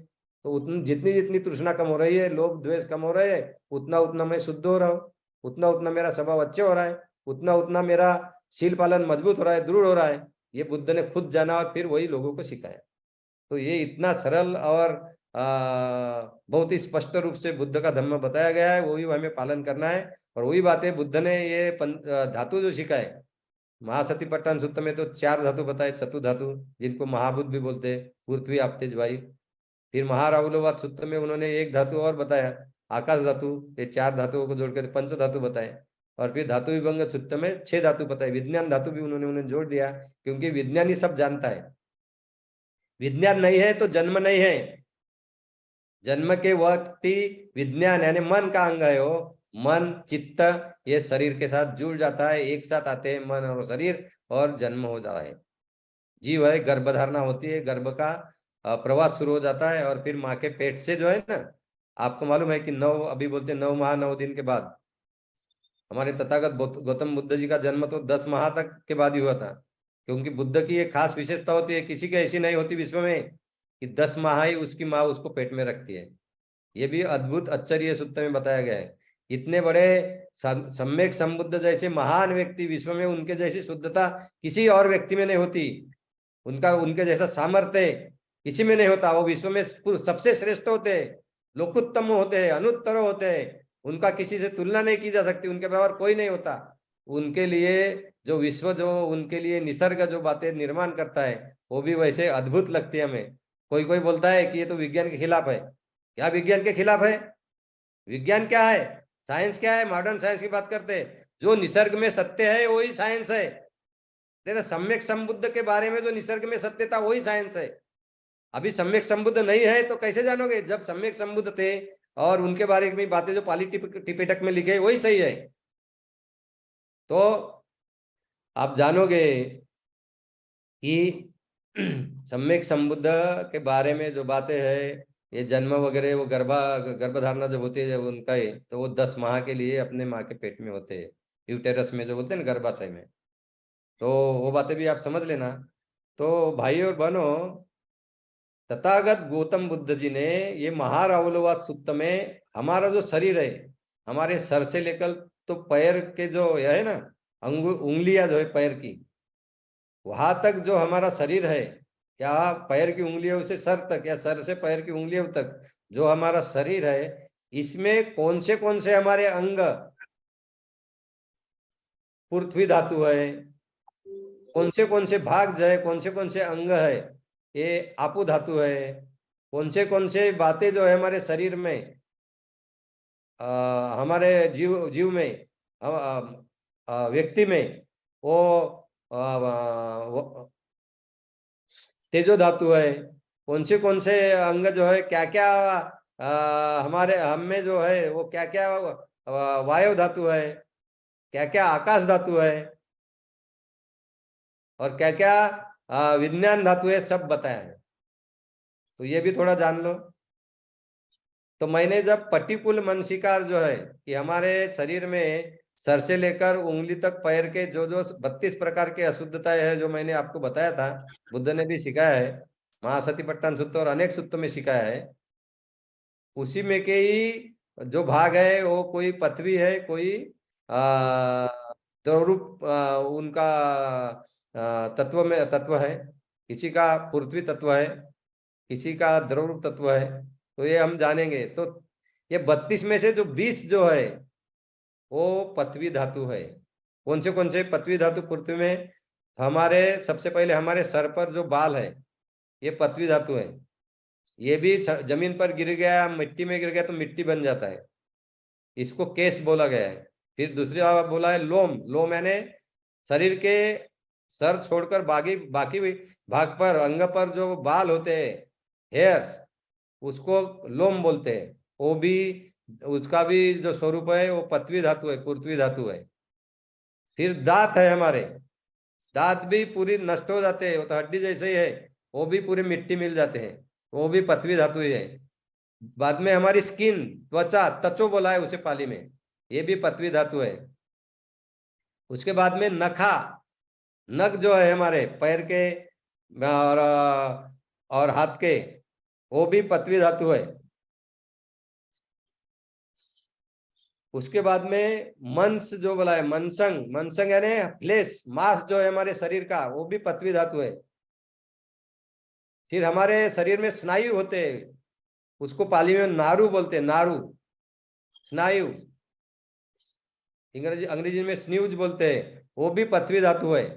वो भी नष्ट होके वो मिट्टी में मिल जाते हैं, मिट्टी बन जाते हैं। बाद में हड्डियां, अट्ठी बोला है पाली भाषा में, और अट्ठी मिंजंग, तो हड्डियां जो है ये भी पृथ्वी धातु है। वो भी मिट्टी जैसे ही बन जाते हैं पूरे तरह से, विघटन होने के बाद, पूरी तरह के से डिकम्पोज होने के बाद, सड़ने के बाद, नष्ट होने के बाद। और अट्ठी मिंजंग यानी हमारे हड्डियों के अंदर जो बोन मैरो होता है, वो भी सॉलिड होता है, घन होता है, वो भी मिट्टी बन जाता है, वो भी क्या है? पृथ्वी धातु है, पृथ्वी धातु है, ऐसा बुद्ध ने कहा है। बाद में हमारे जो किडनी जो बोलते हैं, वक्क बोला गया है पाली में, किडनी, वो भी पृथ्वी धातु है। बाद में हृदय जो हार्ट है, वो भी सॉलिड है, घन है, वो भी पृथ्वी धातु है। बाद में लीवर जो है, एकनंग बोला है पाली भाषा में, लीवर, ये भी पृथ्वी धातु है, पृथ्वी धातु है। बाद में पीहकंग यानी स्प्लीन जो होता है हमारे शरीर में, प्लीहा बोलते हैं उसको, वो भी पृथ्वी धातु है। बाद में हमारे लंग जो है, उसको लंग को पफ्फासंग बोला गया है पाली भाषा में, तो वो लंग जो है, वो लंग, फुफ्फुस, वो भी पृथ्वी धातु वही है, पृथ्वी धातु है, क्योंकि वो भी पूरी तरह से विघटन होने के बाद मिट्टी में मिल जाता है, मिट्टी बन जाता है। बाद में किलो मकंग बोला है, किलो मकंग मैंने हमारे ये फुफ्फुस जो होते हैं उसके ऊपर जो आवरण होता है, मेम्ब्रेन होता है, उसको किलो मकंग बोला है पाली में, वो भी पृथ्वी धातु होता है। बाद में उदरियंग, उदरियंग यानी हमारा स्टमक, तो ये भी पृथ्वी धातु है। बाद में हमारे इंटेस्टाइन्स जो है, आप जिसको बोलते हैं, तो ये इंटेस्टाइन्स आदि जो है ये भी पृथ्वी धातु ही है। और ये हमारे जो आत है उसको हमारा जो स्टमक है, पेट बोलेंगे, उसको जोड़ने वाला जो भाग होता है उसको अंतगुणंग बोलते हैं पाली भाषा में। तो वो भी पृथ्वी धातु ही है। बाद में करीसंग, करीसंग बोला है। करीसंग यानी देखिए हम जो खाना खाते हैं तो स्टमक में वगैरह डाइजेस्ट वगैरह होने के बाद, इंटेस्टाइन के बाद वो फिकल मैटर बन जाता है, जिसको मल बोलते हैं, जो हमारे गुदद्वार द्वार से बाहर आता है, तो वो भी पृथ्वी धातु ही है, सॉलिड है, घना है। उसके बाद में बुद्ध ने यह भी बताया कि जो हमारा ब्रेन है ये भी पृथ्वी धातु है। उसको मत्थल अंगम बोलते, मत्थल उंगम, मत्थल उंगम। तो ये इसी तरह के 20 प्रकार के जो भाग है हमारे शरीर में, इसको बुद्ध ने अशुद्ध ही भी बताया, अशुद्धता, क्योंकि अलग अलग आप इसको देखोगे, ये पृथ्वी धातु यानी दोनों देखो, एक साथ आप प्रैक्टिस कर सकते हैं, दोनों ध्यान साधना का एक साथ प्रैक्टिस हो सकती है। 20 पृथ्वी धातु जो 20 है वो भी अशुद्धता है। अगर ब्रेन भी है आपका तो ब्रेन अलग निकालो बरा, ब्रेन शरीर में है तो आपका काम करता है, हृदय है जो है काम करता है, इनको अलग अलग रखो। तो अगर एक कुछ 8-10 घंटे रखोगे, 12 घंटे करोगे, उसमें बदबू आना शुरू हो जाएगा, विघटन शुरू हो जाएगा, मक्खियां बैठने लगेगी। तो ये अशुद्धता है, एक साथ हम उसका अभ्यास कर सकते हैं। फिर बुद्ध ने, तथागत बुद्ध ने हमारे मानवीय शरीर में जो 12 प्रकार के आपो धातु होते हैं, यानी द्रवरूप तत्व जो है, ऐसे 12 प्रकार के जो पदार्थ है, ये भी अशुद्धता ही है। ये बताई हुई है महाराहुलवाद सूक्त में, ये सब लिखा हुआ है, इसका अध्ययन करो, महाराहुलवाद सूक्त पढ़ो। ये कौन से 12 प्रकार के जो पदार्थ है, जो आपो है, द्रवरूप है, जिनमें पानी का अंश है, वाटर एलिमेंट है, वो इस प्रकार से है। एक तो हमारे अंदर बाइल होता है, बाइल डक्ट में बाइल होता है, पित्त जो बोलते हैं, तो ये पित्त जो है ये द्रवरूप है। बाद में हमारा जो है ना गला होता है, उसमें खांसी होती है, खोखला कफ निकलता है, अंग्रेजी में उसको फ्लेगम बोलते हैं, उसको पाली भाषा में सेम्म बोला गया है, सेम्म। तो वो जो कफ है, खांसी है, वो भी खोखला जो बोलते हैं हम, उसके क्या बोलते हैं कि जब हम खांसते हैं तो निकलता है, तो वो भी द्रव रूप होता है। बाद में पस जो है, पीप जो तैयार होता है, पस, इसको पुब्बो कहा गया है, पू जो बोलते हैं मराठी भाषा में, तो ये भी द्रव रूप है। बाद में खून जो है, ब्लड, लोहितंग पाली भाषा में बोलते हैं, ये भी आपो है, द्रव रूप है। उसके बाद में सेदो मेदो कहा गया है, सेदो यानी हमारा जो पसीना आता है, घाम, स्वेट, और मेदो यानी हमारे शरीर में जो चर्बी होती है, फैट जो होता है, ये भी द्रव रूप होता है। उसके बाद में टीयर्स, अश्रु जो हमारे आंख से निकालते हैं, अश्रु बोला है पाली भाषा में, ये भी द्रव रूप है, आपो है। उसके बाद में हमारे जो स्किन है उसमें भी ऑयल होता है, तेल होता है, वो भी द्रव रूप है। उसके बाद में हमारे मुंह में जो है उसमें सलाइवा होता है, लार जिसे बोलते हैं, मराठी में लाड़ बोलते हैं, ये भी द्रव रूप है। बाद में म्यूकस, हमारे नाक से ये जो बलगम निकलते हैं, बलगम, उसको म्यूकस जो होता है उसको ये भी द्रव रूप होता है। बाद में हमारी जो जोड़ होते हैं शरीर में, बहुत ही नी के पास जोड़ होता है, फिर ये एंकल के पास भी होता है। तो ये जोड़ जो होते हैं शरीर में, जो जो जोड़ होते हैं उसमें भी तेल होता है, ऑयल होता है, वो भी द्रव रूप होता है। और आखिरी में मूत्र यानी जो यूरिन होता है, मूत्र जो बोलेंगे, वो भी द्रव रूप होता है। तो बुद्ध ने ये 12 प्रकार के जो आपो यानी द्रवरूप तत्व होने वाले जो 12 प्रकार के पदार्थ हमारे शरीर में होते हैं, उसका भी उन्होंने, बुद्ध ने हमें ये महाराहुलवाद शुद्ध में समझा के बताया है। और हम जब ध्यान करेंगे, हमारा शरीर देखता है तो अलग अलग ये देखते आना चाहिए। ये मैं देख रहा हूं, ये मेरा पित्त है, ये अश्रु है। अश्रु बाहर निकलने के बाद अश्रु देखते हो अलग बात है, पर वो जब आप शरीर का, आपके मन से जब निरीक्षण करोगे तो देखते आना चाहिए। तो ये अभ्यास है। ये क्या बोलते हो, उसका धातु मन शिकार का अभ्यास है ये। फिर आगे में बुद्ध ये भी बताया कि हमारे शरीर में 4 प्रकार के तेजो धातु है। कौन से 4 प्रकार के तेजो धातु, ये भी महाराहुलवाद सूत्र में बुद्ध ने बताया है। तो एक तो हमारे शरीर को गर्म रखने वाली जो ऊर्जा है, उष्णता है। हमारा शरीर गर्म होता है ना, टेम्परेचर होता है उसमें। नॉर्मल टेम्परेचर क्या होता है मालूम है आपको? 98.6 डिग्री फ़ारेनहीट। और फिर बुखार आ गया तो आप गिनते हो, इसके ऊपर है ना। तो हमारे शरीर को गर्म रखने वाली जो ऊर्जा है, ये भी तेजो धातु है। फिर बुद्ध बोलते हैं हमारे शरीर को जर्जर करने वाली भी ऊर्जा है। यानी हम बूढ़े हो जाते हैं, हमारी उम्र बढ़ती है, तो एजिंग के लिए, यानी उम्र बढ़ने के लिए, बुढ़ापा आने के लिए, शरीर जर्जर होने के लिए भी एक ऊर्जा है कारणीभूत, वह भी हमारे शरीर में होती है, वह भी तेजो धातु है। फिर बुखार जो आता है, वो बुखार लाने के लिए भी कोई ऊर्जा जवाबदार होती है, वो तीसरा प्रकार का तेजो धातु बुद्ध ने बताया। और फिर ये भी बताया कि हम जो अन्न खाते हैं, पीते हैं, चबाते हैं, उसको उसका पचन करने के लिए, उसको डाइजेस्ट करने के लिए जो ऊर्जा लगती है, वो भी तेजो धातु है।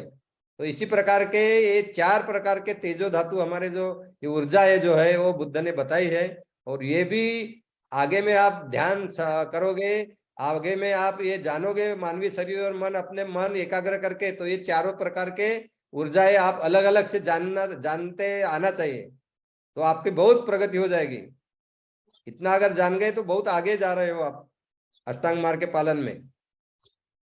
फिर आगे में वायु तत्व जो है, हमारे शरीर में वायु तत्व जो है, एयर एलिमेंट जो है, ये 6 प्रकार के तत्व बुद्ध ने बताए हुए हैं। तो उसमें कहा गया है ऊपर जाने वाली हवा। तो आप देखते हैं, कभी आप जानते होंगे कि खाना खाने के बाद आप तो लग रहा है कि आपके मुंह से हवा बाहर निकलती है ना। तो कभी कभी हमारे स्टमक से, अन्न नलिका से हवा ऊपर आती है, कभी हमारे मुंह से, अन्न नलिका से जठर तक भी हवा जाती है। तो ऊपर आने वाली हवा और बाहर जाने वाली हवा, ये 2 प्रकार की हवा होती है। तो ये 2 प्रकार के वायु धातु हो गए। फिर बुद्ध करते हमारे आंत जो है, इंटेस्टाइन जो है, उसके अंदर होने वाली हवा, और उसके बाहर जो हमारा स्टमक है, उसमें होने वाली हवा। ये 4 प्रकार की हवा हो गई, ये 4 प्रकार के वायु तत्व हो गए। फिर बुद्ध बोलते हैं कि हमारा जो शरीर है, हाथ और पैर है, उसमें भी हवा बहते रहती है, वो हवा।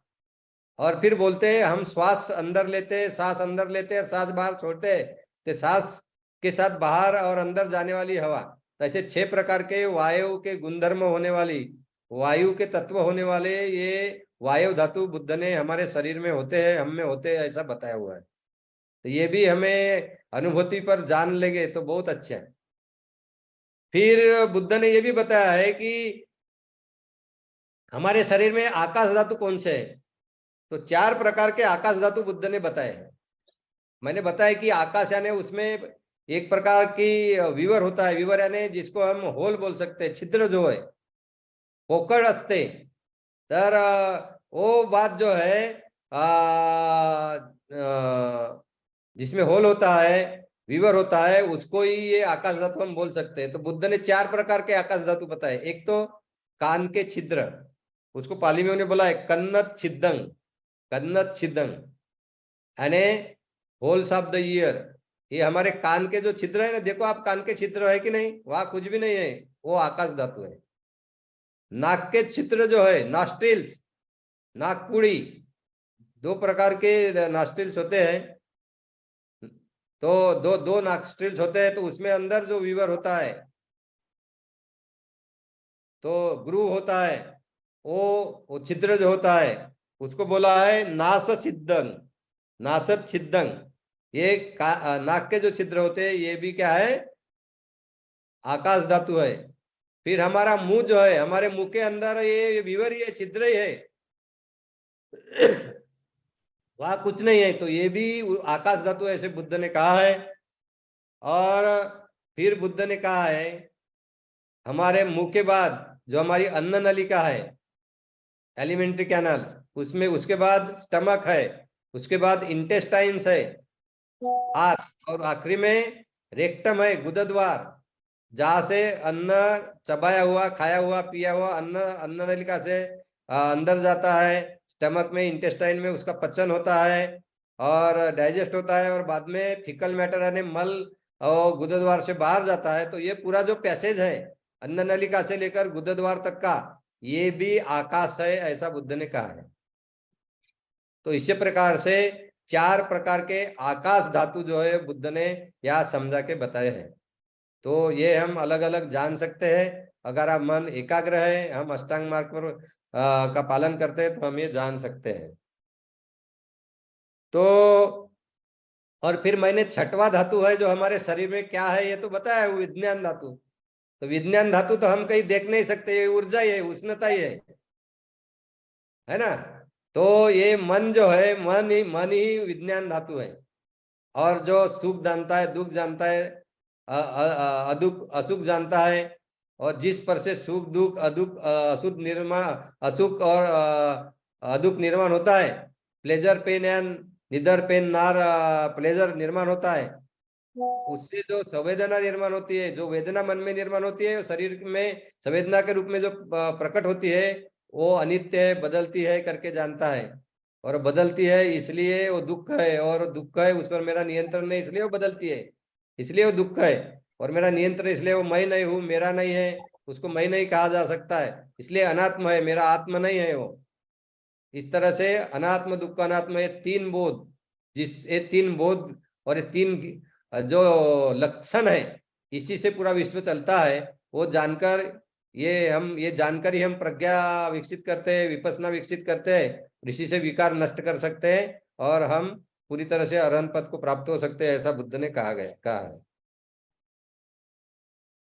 भाई और बहनों, मैं आपको एक बहुत महत्व की बात बताता हूँ कि तथागत बुद्ध ने ये जानने के लिए तो कहा ही, 6 धातु बताया है ना।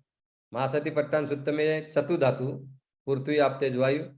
महारावलवाद सूत्र में पंच धातु, पृथ्वी आप तेज वायु और आकाश धातु। और धातु विभंग सूत्र में 6 धातु, पृथ्वी धातु, आपो धातु, तेजो धातु, वायु धातु, आकाश धातु और विज्ञान धातु। विज्ञान यानी कॉन्शियसनेस, मन। तो ये धातुओं को बुद्ध ने अलग अलग जानने को कहा, और उनका स्वभाव जानने को कहा। और स्वभाव जानने को कहा तो क्या जानोगे आप, इनका स्वभाव जानोगे तो आपको यही पता चलेगा कि ये धातु निर्माण हो रहे हैं और नष्ट हो रहे हैं। ये सब धातुओं का जो स्वरूप है ये तरंगमय है, वेव कैरेक्टर है, और ये तरंग निर्माण होते हैं, नष्ट होते हैं, तो ये अनित्य है, यही आप जानोगे, क्योंकि यही सही स्वभाव होता है। विश्व के सब वस्तुओं का स्वभाव अनित्य ही होता है, और ये अनित्य जानना यही प्रज्ञा है, यही विपස්සना है। इसी से दुख बोध निर्माण होता है, दुख बोध जान सकते हैं, अनात्म बोध जान सकते हैं, और विकार धीरे धीरे कम कर सकते हैं, तृष्णा धीरे धीरे कम कर सकते हैं, आश्रव धीरे धीरे कम कर सकते हैं, और इसी से दुख मुक्ति साधी जा जाती है, तृष्णा का पूरी तरह से नष्ट होना, उसको निर्वाण प्राप्ति बोलते हैं, अरहंत पद की प्राप्ति बोलते हैं। तो ये बात आप समझ लीजिए। मैं आपको एक बहुत ही दिलचस्प बात बताता हूँ। आप कभी श्रावस्ती गए होंगे, है ना। तो श्रावस्ती आज जाओगे तो वहाँ 2 जगह है, सहेट महेट बोलते उसे, है ना। तो वही आज जेतवन है, वही जेतवन, जो जेतवन सोने के सिक्के और जमीन पर बिछाकर अनाथ पिंडिक ने बुद्ध के का विहार बनाने के लिए, धम्म प्रशिक्षण केंद्र बनाने के लिए जेत राजकुमार से खरीदा था। और थोड़ा सा टुकड़ा बचा था, उस पर जेत राजकुमार ने सोने के सिक्के नहीं बिछाने दिए और खुद ऐसे ही दान दे दिया मुफ्त में, इसलिए उसको जेतवन भी बोलते हैं और अनाथ पिंडिक का आराम भी बोलते हैं, कि जो अनाथ पिंडिक ने बुद्ध के भिक्षु संघ को दान दिया था। तो ये अनाथ पिंडिक हमेशा संघ की उसने सेवा की। जो धन कमाया वो पूरा धन बुद्ध धम्म संघ के प्रति समर्पित कर दिया, बुद्ध के प्रति समर्पित कर दिया। हर दिन दान देना था। बहुत अमीर था, धनश्रेष्ठी था, इसलिए उसका अनाथ पिंडिक, उसका नाम सुदत्त था। पर उसको अनाथ पिंडिक इसलिए बोलते थे क्योंकि वो अनाथ लोगों को बहुत दान देता था। उनका ये था, वो आश्रय दाता जैसे दाता था। तो ये अनाथ पिंडिक जो है, ये जब मृत्यु शैया पर था, उसका देहांत होने वाला था, तो ये बात सारीपुत्र को पता चली। सारीपुत्र उसके घर गए और सारीपुत्र ने उसको मृत्यु होगी उसके पहले मार्गदर्शन किया। तो वो मार्गदर्शन जो किया उसका अनाथ पिंडिकोवाद सुत्त है। ये जो मार्गदर्शन है अनाथ पिंडिकोवाद सुत्त में है। ये मध्यम निकाय का 143 सुत्त है, 143 नंबर का ये सुत्त है। ये सुत्त पढ़ो तो उसमें देखे, उसमें आप जानोगे कि सारीपुत्र ने अनाथ पिंडिक को क्या मार्गदर्शन किया जब उसका मृत्यु बहुत ही समीप था। तब जो भी मार्गदर्शन सारीपुत्र ने किया उसमें प्रमुख ये भी मार्गदर्शन है कि ये अनाथ पिंडिक, तुम्हारे जो धातु है, यही आपो धातु, पृथ्वी धातु, आपो धातु, तेजो धातु, वायु धातु और आकाश धातु, विज्ञान धातु, ये धातुओं को के बारे में आप कोई भी ये आसक्ति मत रखो। उसके बारे में आप जिसको बोलते हैं ना कि अंग्रेजी में क्लिंगिंग बोलते हैं उसको, यानी उसके प्रति लगाव मत रखो। उसके प्रति जो लगाव होगा, आसक्ति होगी, वो दूर करो। यानी क्या बोल रहे हैं उसको कि वहां जो ये धातु है उसके प्रति, उसमें जो सही लक्षण है अनित्य दुख अनात्मा जानो, उसी से आसक्ति नष्ट होती है उसके प्रति, और फिर उसी से तृष्णा नष्ट होने का मार्ग अनित्य बोध जानकर, दुख बोध जानकर, अनाथ बोध जानकर मिलेगा। ये इसी तरह की शिक्षा ये अनाथ पिंडिकोवाद सूक्त में सारीपुत्र धम्म सेनापति अनाथ पिंडिक को देते हैं। तो ये भी पढ़ना बहुत अच्छा है।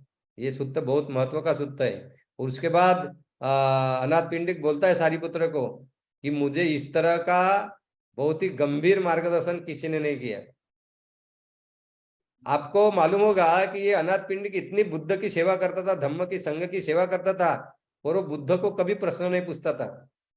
बुद्ध जो सिखाते थे वो चुपचाप सुनता था और उसी से वो मार्गदर्शन करता था। वो मालूम है तुम्हें, वो श्रोतापन्न था। तुम्हें अनाथ पिंडिक श्रोतापन्न था खुद, और बुद्ध को इसलिए प्रश्न नहीं पूछता था ये सारी पुत्र अनाथ पिंडिक। उसको लगता था कि इतने सारे लोग तो बुद्ध को प्रश्न पूछते हैं, मैं भी और प्रश्न पूछूंगा तो बुद्ध को तकलीफ होगी,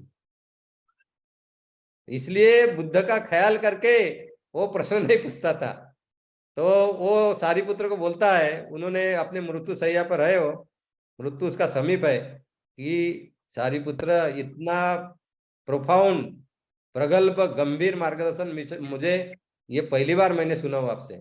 फिर उसका उसका मृत्यु हो जाता है तो कुछ देर बाद।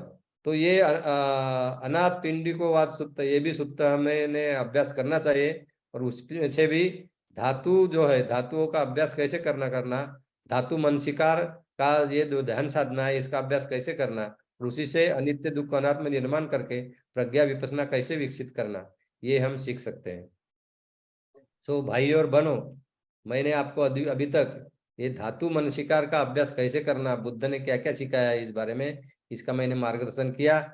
मुझे आशा है कि आपको ये बातें समझ में आई होगी, और आगे फिर आप अपना मन एकाग्र करके, यानी पहले मन एकाग्र करके ये आपके शरीर में ये धातु जानने का प्रयास करोगे, ये सीखोगे, और इससे आपको बहुत लाभ होगा। आपका अष्टांग मार्ग का पालन बहुत ही मजबूत होगा। अभी मैं आपको अगली जो ध्यान साधना है, यानी कायानुपස්සना का जो अगला भाग है, कायानुपස්සना का एक अगली जो क्या बोलेंगे कि एक टेक्निक है या एक ध्यान साधना है, उसके बारे में आपको बताऊंगा। उसे बोलते हैं नव शिव थिक। नव शिव थिक जो है, जिनके वो शरीर के प्रति बहुत ही ज्यादा आसक्ति होती है। कुछ कुछ लोग हमेशा शरीर के प्रति आकर्षित होते हैं, कुछ कुछ लोग काम वासना में बहुत ही व्यस्त रहते हैं, काम वासनाओं का उनको बहुत ही छंद होता है। आज भी आप देखोगे कुछ कुछ लोग काम वासना में बहुत रत होते हैं, और वैसा बोला भी जाता है कि ये व्यक्ति वैसा है वैसा है। आप जानते होंगे कुछ लोग काम वासना में, जो लोग ज्यादा रत होते हैं वो व्यभिचार करते हैं, व्यभिचार करने में आगे पीछे नहीं देखते। भौतिक सुख, लैंगिक सुख मिलाने में ही उनको बहुत आनंद मिलता है। वो गलत है, ये उनको मालूम हो के भी वो करते रहते हैं। तो ऐसे जो व्यक्ति जिनका शरीर के बारे में बहुत आसक्ति होती थी, उनको बुद्ध ये बहुत बार ये नवशिवथिक का अभ्यास करने के लिए सिखाते थे। ये नवशिवथिक क्या है? तो बुद्ध बोलते हैं कि स्मशान में जाओ, वहां जो मुर्दे पड़े हुए मरने के बाद उनका स्वरूप जानो, और स्वरूप जानने के बाद तुम ये जानो, ये भाव निर्माण करो कि मेरे शरीर का यही स्वभाव है। मेरा शरीर भी, ये जो प्रेत है, ये मुर्दा है, ये डेड बॉडी है कोई व्यक्ति की, ये डेड बॉडी का जो धर्म है, जो स्वभाव है, वैसा भी मेरे शरीर का ही स्वभाव है। ये जो डेड बॉडी देख रहा हूं, इस व्यक्ति का जो जो मृत्यु हो गया, वैसा मेरा भी भविष्य वैसे ही होने वाला है। मेरा शरीर भी ये मृत्यु होगा, मुर्दा होगा, डेड बॉडी होगी, और मैं मरूंगा ही, मृत्यु आएगा ही। ये पूरी तरह से ठहरा हुआ है, पूरा निश्चित है। ये तीन बातें वो जानता है। क्या जानता है? इसको बुद्ध ने कहा है, पाली भाषा में उसको कहा है कि अयम्पी खो कायव येवं धम्मो येवं भावी येवं अनतितोति। तो बुद्ध ने क्या सिखाया ये व्यक्तियों को कि जाओ स्मशान में जाओ, या स्मशान में ज्यादा ये डेड बॉडी दिख सकते, इसलिए बोलते हो स्मशान में जाओ।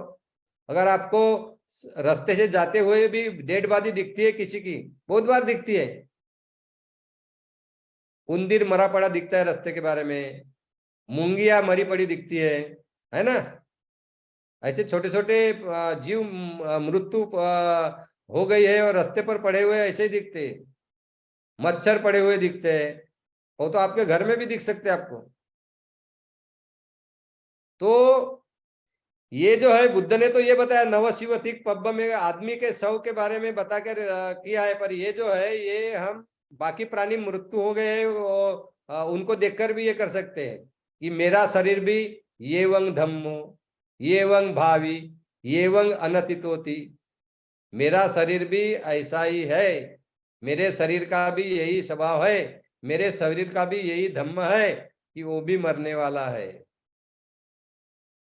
मेरा भविष्य भी ये प्रेत जैसे ही है, मेरे शरीर का भविष्य भी यही है। एवं भावी, भावी यानी भविष्य, एवं अनतितोति यानी मैं भी ये मृत्यु अवस्था को जाऊंगा, ये निश्चित है। इसमें थोड़ा मरणानुसति का भी अभ्यास हो जाता है। आगे मैं सिखाने वाला हूं आप लोगों को मरणानुसति क्या होता है, सिखाऊंगा आगे। तो भाई और बहनों, ये बुद्ध ने जो ये नवशिवथिक का ध्यान साधना बताया, उसमें बुद्ध ने बताया कि स्मशान में जाओ, जहां प्रेत मिल सकते हैं ऐसी जगह जाओ। वहां प्रेत की अवस्था अलग अलग होती है। एक दिन के बाद की प्रेत की अवस्था अलग होगी, 2 दिन के बाद की अवस्था अलग होगी, एक हफ्ते के बाद की प्रेत की अवस्था अलग होगी, 1 माह के बाद के प्रेत की अवस्था अलग होगी, 1 साल के बाद के प्रेत की अवस्था अलग होगी, है ना। जो प्रेत पूरा धूल में मिट्टी में मिल गया है, मिट्टी बन गया है, उसकी अवस्था अलग होगी। तो एक सब अवस्थाएं जानो। तो ऐसे प्रकार की 9 अवस्थाएं मृत शरीर की जानने के लिए बुद्ध ने बताया। और ये हर एक अवस्था जानने के बाद ये भाव अपने मन में लाने के लिए निर्माण करने के बोला कि मेरा शरीर भी इसी धर्म का है, मेरे शरीर का भविष्य भी जो मैं प्रेत देख रहा हूं उसी तरह होने वाला है, और वैसा निश्चित ही होगा, ये निश्चित ही ठहरा हुआ है। ये तीन बातें जानो, एवं धम्मो, एवं भावी, एवं अनतितोति। ये बुद्ध ने कहने को कहा है, और इससे लोगों की शरीर के प्रति जो आसक्ति है वो कम होगी और उनको विकार कम करने में सहायता होगी और धम्म पालन करने में सहायता होगी। इस तरह बुद्ध का एक कायानुपස්සना का अभ्यास था। तो ये 9 प्रकार की अवस्थाएं कौन सी है ये मैं जरा समझाता हूँ। तो बुद्ध कहते हैं पहली अवस्था जो मृत शरीर की है, कि कोई व्यक्ति देखता है स्मशान में या कहीं भी कि ये शरीर जो है इसको मृत होने के बाद 1 दिन हुआ है, 2 दिन हुए हैं, 3 दिन हुए हैं, ये शरीर फूला हुआ है। डेड बॉडी फूलती है ना, उसका आकार बढ़ता है। तो ये डेड बॉडी जो है मृत शरीर है, फूला हुआ है, ये पीला हो गया है, फीका पड़ गया है, इससे पस बह रहा है या दुर्गंध आ रहा है, और इसमें सड़ने की प्रक्रिया शुरू हो गई है, विघटन की प्रक्रिया शुरू हो गई है, बदबू आना शुरू हो गया है। इसी तरह का ये शरीर है। और इसी तरह का शरीर देख के, कैसा शरीर, ये मृत शरीर है, 1-2 दिन का 3 दिन का है, वो फूला हुआ है, वो सड़ रहा है, उससे बदबू आ रहा है, पीला पड़ गया है, फीका पड़ गया है। वो शरीर को देखकर व्यक्ति, उपासक भिक्खु अपने मन में विचार लाता है, निश्चित ही मेरा शरीर भी एवं धम्मो, एवं वादी, एवं अनतितोति, मेरा शरीर भी इसी धर्म वाला है, मेरा शरीर भी ऐसा ही मृत होने वाला है, मेरे शरीर का भविष्य भी यही है, और निश्चित ही मेरे शरीर इसी तरह की मरण की अवस्था प्राप्त करने वाला है। तो ये जानता है। फिर दूसरी उन्होंने अवस्था बताई कि वो व्यक्ति मृत शरीर देखता है और देखता है कि उस शरीर को कौवे खा रहे हैं, गीद खा रहे हैं, वल्चर्स, उसको बाज पक्षी खा रहे हैं, हॉक्स, उसको कुत्ते खा रहे हैं, हाइनाथ जो होते हैं वो खा रहे हैं, लकड़बग्गा जो बोलते हैं ऐसे, और कोई प्राणी खा रहे हैं। वो पड़ा हुआ है, मृत शरीर पड़ा है और उसको प्राणी पंछी खा रहे हैं। तब वो व्यक्ति ये सोचता है कि मेरे शरीर का भी यही धर्म है, मेरे शरीर को भी मेरा मृत शरीर होने के बाद अगर पड़ा रहेगा तो ये ऐसे पक्षी पंछी ऐसे पंछी प्राणी ऐसे ही खाएंगे, मेरे शरीर का भी यही धर्म है, मेरा शरीर का भी भविष्य यही है, निश्चित ही मेरे शरीर यही अवस्था को प्राप्त होगा। ये दूसरी अवस्था हो गई। फिर वो और कोई प्रेत को देखता है तो देखता है कि वो उसके शरीर का जो है पूरा कंकाल हो गया है, स्केलेटन हो गया है, पूरा स्केलेटन पर मांस है, खून है, और वो जो स्केलेटन है उसको ये टेंडन जो होते हैं, टेंडन यानी क्या, मांस जो होता है वो ये इसको जो जोड़ने वाला मांस होता है कंकाल को, हमारे हड्डियों को, उसको टेंडन बोलते हैं। तो वो उससे जोड़ा हुआ है और उस पर मांस और खून है, इस तरह की अवस्था है, पूरे मृत शरीर का सिर्फ कंकाल बन गया है।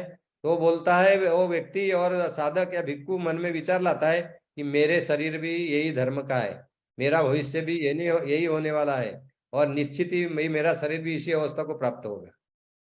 फिर ये चौथी अवस्था प्रेत की बोलते कि वो भी पूरा कंकाल बना हुआ है, और उसमें का जो मांस है वो नष्ट हो गया है, सिर्फ खून लगा हुआ है और टेंडन लगे हुए टेंडन यानी मांस, वो हड्डियों को जोड़ने वाला जो भाग होता है उसको टेंडन बोलते हैं, तो वो बचा हुआ है। फिर और पांचवी अवस्था जो है डेड बॉडी की, वही कंकाल देखते हैं, उसमें मांस भी नहीं है और खून भी नहीं है, सिर्फ वो जो हड्डियां है वो टेंडन से जुड़ी हुई है, एक दूसरे से, हड्डियां एक दूसरे से जुड़ी हुई है टेंडन से। तो इसी प्रकार के कंकाल के 3 अवस्था में देखकर व्यक्ति बोलता है कि मेरा शरीर भी यही होगा, यही धर्म है मेरे शरीर का, मेरे शरीर का यही भविष्य, और निश्चित ही मेरा शरीर के भी यही अवस्था प्राप्त होगी। तो ऐसे डेड बॉडी की 5 अवस्थाएं मैंने आपको बताया। फिर छठवीं अवस्था में वो देखते हैं कि वो ये डेड बॉडी के जो है ये हड्डियां जो थी वो कंकाल बन गया था। ये कंकाल जो है इसकी हड्डियां अलग अलग हो गई है। हाथ की हड्डी एक जगह पड़ी हुई है, पैर की हड्डी एक जगह पड़ी हुई है, हमारा जो शरीर है, फेस है, उसकी हड्डियां अलग पड़ी हुई है, थाइज है उसकी हड्डियां अलग पड़ी गई है, पीठ की हड्डियां अलग पड़ी हुई है। तो इसी तरह के अलग अलग हड्डियां बिखरी हुई है। इस तरह से वो प्रेत की अवस्था है, तो व्यक्ति सोचता है कि मेरा शरीर भी ऐसे ही होगा। यही धर्म का है। उसका फ्यूचर भी इसी तरह का है, इसका भविष्य भी इसी तरह, और निश्चित ही मेरा शरीर भी इसी अवस्था को प्राप्त हो जाएगा। फिर वो देखता है कि मेरा ये जो हड्डियां है जो कंकाल की, वो शरीर की अवस्था इस तरह की सिर्फ हड्डियां ही है, और पूरे सफेद हो गए हड्डियां, उसमें कुछ भी अंश नहीं हो। तो मांस और खून तो पहले ही निकल चुका है और पूरे सफेद होने की अवस्था तक वो पहुंच चुका है। ये ऐसी 7वीं अवस्था हो गई प्रेत की।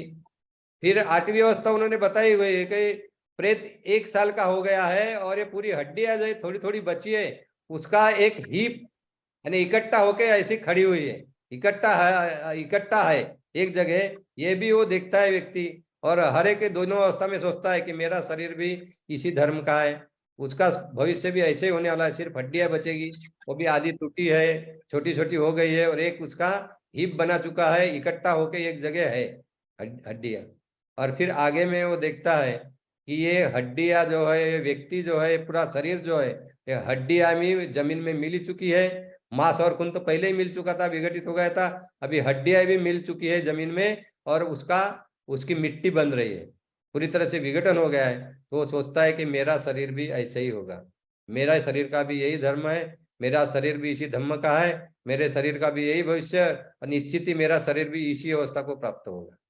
तो इस तरह प्रेत को, और मृत्यु के बाद व्यक्ति प्रेत होता है, वो प्रेत की अलग अलग अवस्था, सिर्फ हड्डियां होती है, कंकाल होती है, और पूरी धूल में मिट्टी में मिल जाती है, उसकी मिट्टी हो जाती है। वो सब अवस्था देख व्यक्ति अपना स्वरूप भी जानता है कि मेरा शरीर भी नश्वर है, मेरा शरीर भी मरण धर्मा है, मेरा शरीर भी मृत्यु होगा, जैसे निर्माण हुआ तो वैसे ही मृत्यु होगा, मृत्यु ये निश्चित है। तो इसकी वो जानकारी उसे प्राप्त होती है, और इसलिए वो शरीर के प्रति की जो आसक्ति होती है वो कम हो जाती है, उससे काम वासना कम हो जाती है।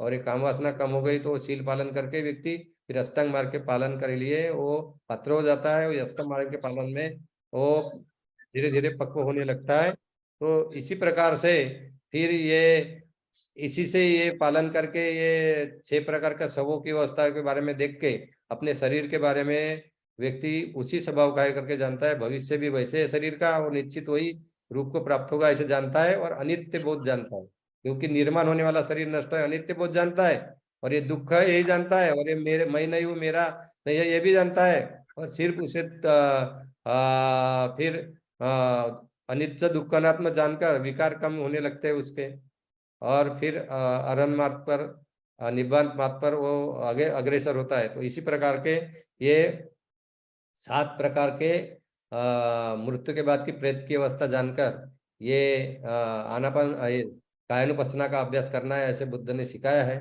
तो ये भी आप कर सकते हैं, ये तो हर दिन भी कर सकते हैं। आप रास्ते से जाते हो कहीं तो आपको कुछ ना कुछ मरे हुए दिखते हैं। मैं भी जब सवेरे मॉर्निंग वॉक को जाता हूँ, सवेरे घूमने के लिए जाता हूँ, तो मुझे दिखते रहते हैं। तो ये हम उसी वक्त ये भाव हमारे मन में निर्माण जाता है, आना ही चाहिए कि मेरा शरीर भी ऐसे ही है, मेरा शरीर भी ऐसे ही होगा, मेरे शरीर का यही भविष्य होगा, निश्चित ही मेरा शरीर भी इसी तरह मृत हो जाएगा। तो ये भी प्रज्ञा है, यही विपश्यना है, यही ज्ञान है, ये बहुत बड़ा ज्ञान है। तो ये अभ्यास आपको करना है। और तो भाई और बहनों, तथागत बुद्ध ने विश्व के सुख के लिए, जीवों के सुख के लिए, जीवों के विमुक्ति के लिए जो सतीपट्टान सिखाया, 74 सतीपट्टान, उसमें से कायानुपස්සना का ये पहला भाग है, उसके बारे में मार्गदर्शन मैंने आज पूरा कर लिया। कायानुपස්සना के जो 6 अंग थे, एक आनापान, इरियापत, संपजान, पटिकुल मनसिकार, धातु मनसिकार और नवशिवथिक, ये 6 जो बातें थी, ये 6 ध्यान साधनाएं थी कायानुपස්සना की, इसके बारे में मैंने विस्तृत से मार्गदर्शन किया ये 5 सत्रों में। और आपको इसका लाभ जरूर होगा ऐसे मैं अपेक्षा करता हूँ। भाई और बहनों, मैं आपको इस बुद्ध जयंती की शुभकामना देता हूँ। और आप में सब में बहुत बहुत श्रद्धा है, आप श्रद्धावान है, आपकी श्रद्धा बढ़े, द्विगुणित हो, बुद्ध धम्म संघ के प्रति आपकी कटिबद्धता और मजबूत हो, आपका सभी का शील समाधि प्रज्ञा के मार्ग में, अष्टांग मार्ग में विकास हो, मजबूती आए, आप आपके विकार कम कम करने में सक्षम हो, और आप अट्टपुरुष पुग्गला की जो 8 अवस्था है वो हासिल करने के मार्ग पर दृढ़ता से आप आगे आगे बढ़े, ऐसी मैं अपेक्षा करता हूँ। आपके परिवार के सभी सदस्य जो है, आपके परिवार के ज्येष्ठ जो है, आपके आपके बच्चे हैं, आपके पति है, पत्नी है, सगे है, ये सभी लोग अष्टांग मार्ग के पालन में मजबूती लाए, ऐसी मैं कामना करता हूँ, शुभेच्छा देता हूँ। आप सभी का सभी क्षेत्रों में प्रगति हो, आपके परिवार में सुख रहे, शांति रहे, आपका आप जहाँ जहाँ काम करते हो वहां भी आपकी प्रगति हो, और आपको सुख मिले, शांति मिले, ऐसी मैं कामना करता हूँ। और आज का जो ये प्रबोधन था बुद्ध पूर्णिमा के दिन, ये मैं यही खत्म करता हूँ। सब्बे सत्ता सुखिनो होन्तु, सत्ते सब्बे सत्ता खेमिनो होन्तु, सब्बे सत्ता सुखी तत्व होन्तु। सभी जीव शारीरिक और मानसिक दृष्टि से सुखी रहे, सभी संकटों से मुक्त रहे। भवतु सब्ब मंगलं, भवतु सब्ब मंगलं, भवतु सब्ब मंगलं। सभी जीव सुखी हो, सभी जीव सुखी हो, सभी जीव सुखी हो। May all beings be happy, may all beings be happy, may all beings be happy। सर्व जीव सुखी हो, सर्व जीव सुखी हो, सर्व जीव सुखी हो। नमो बुद्धाय, जय भीम।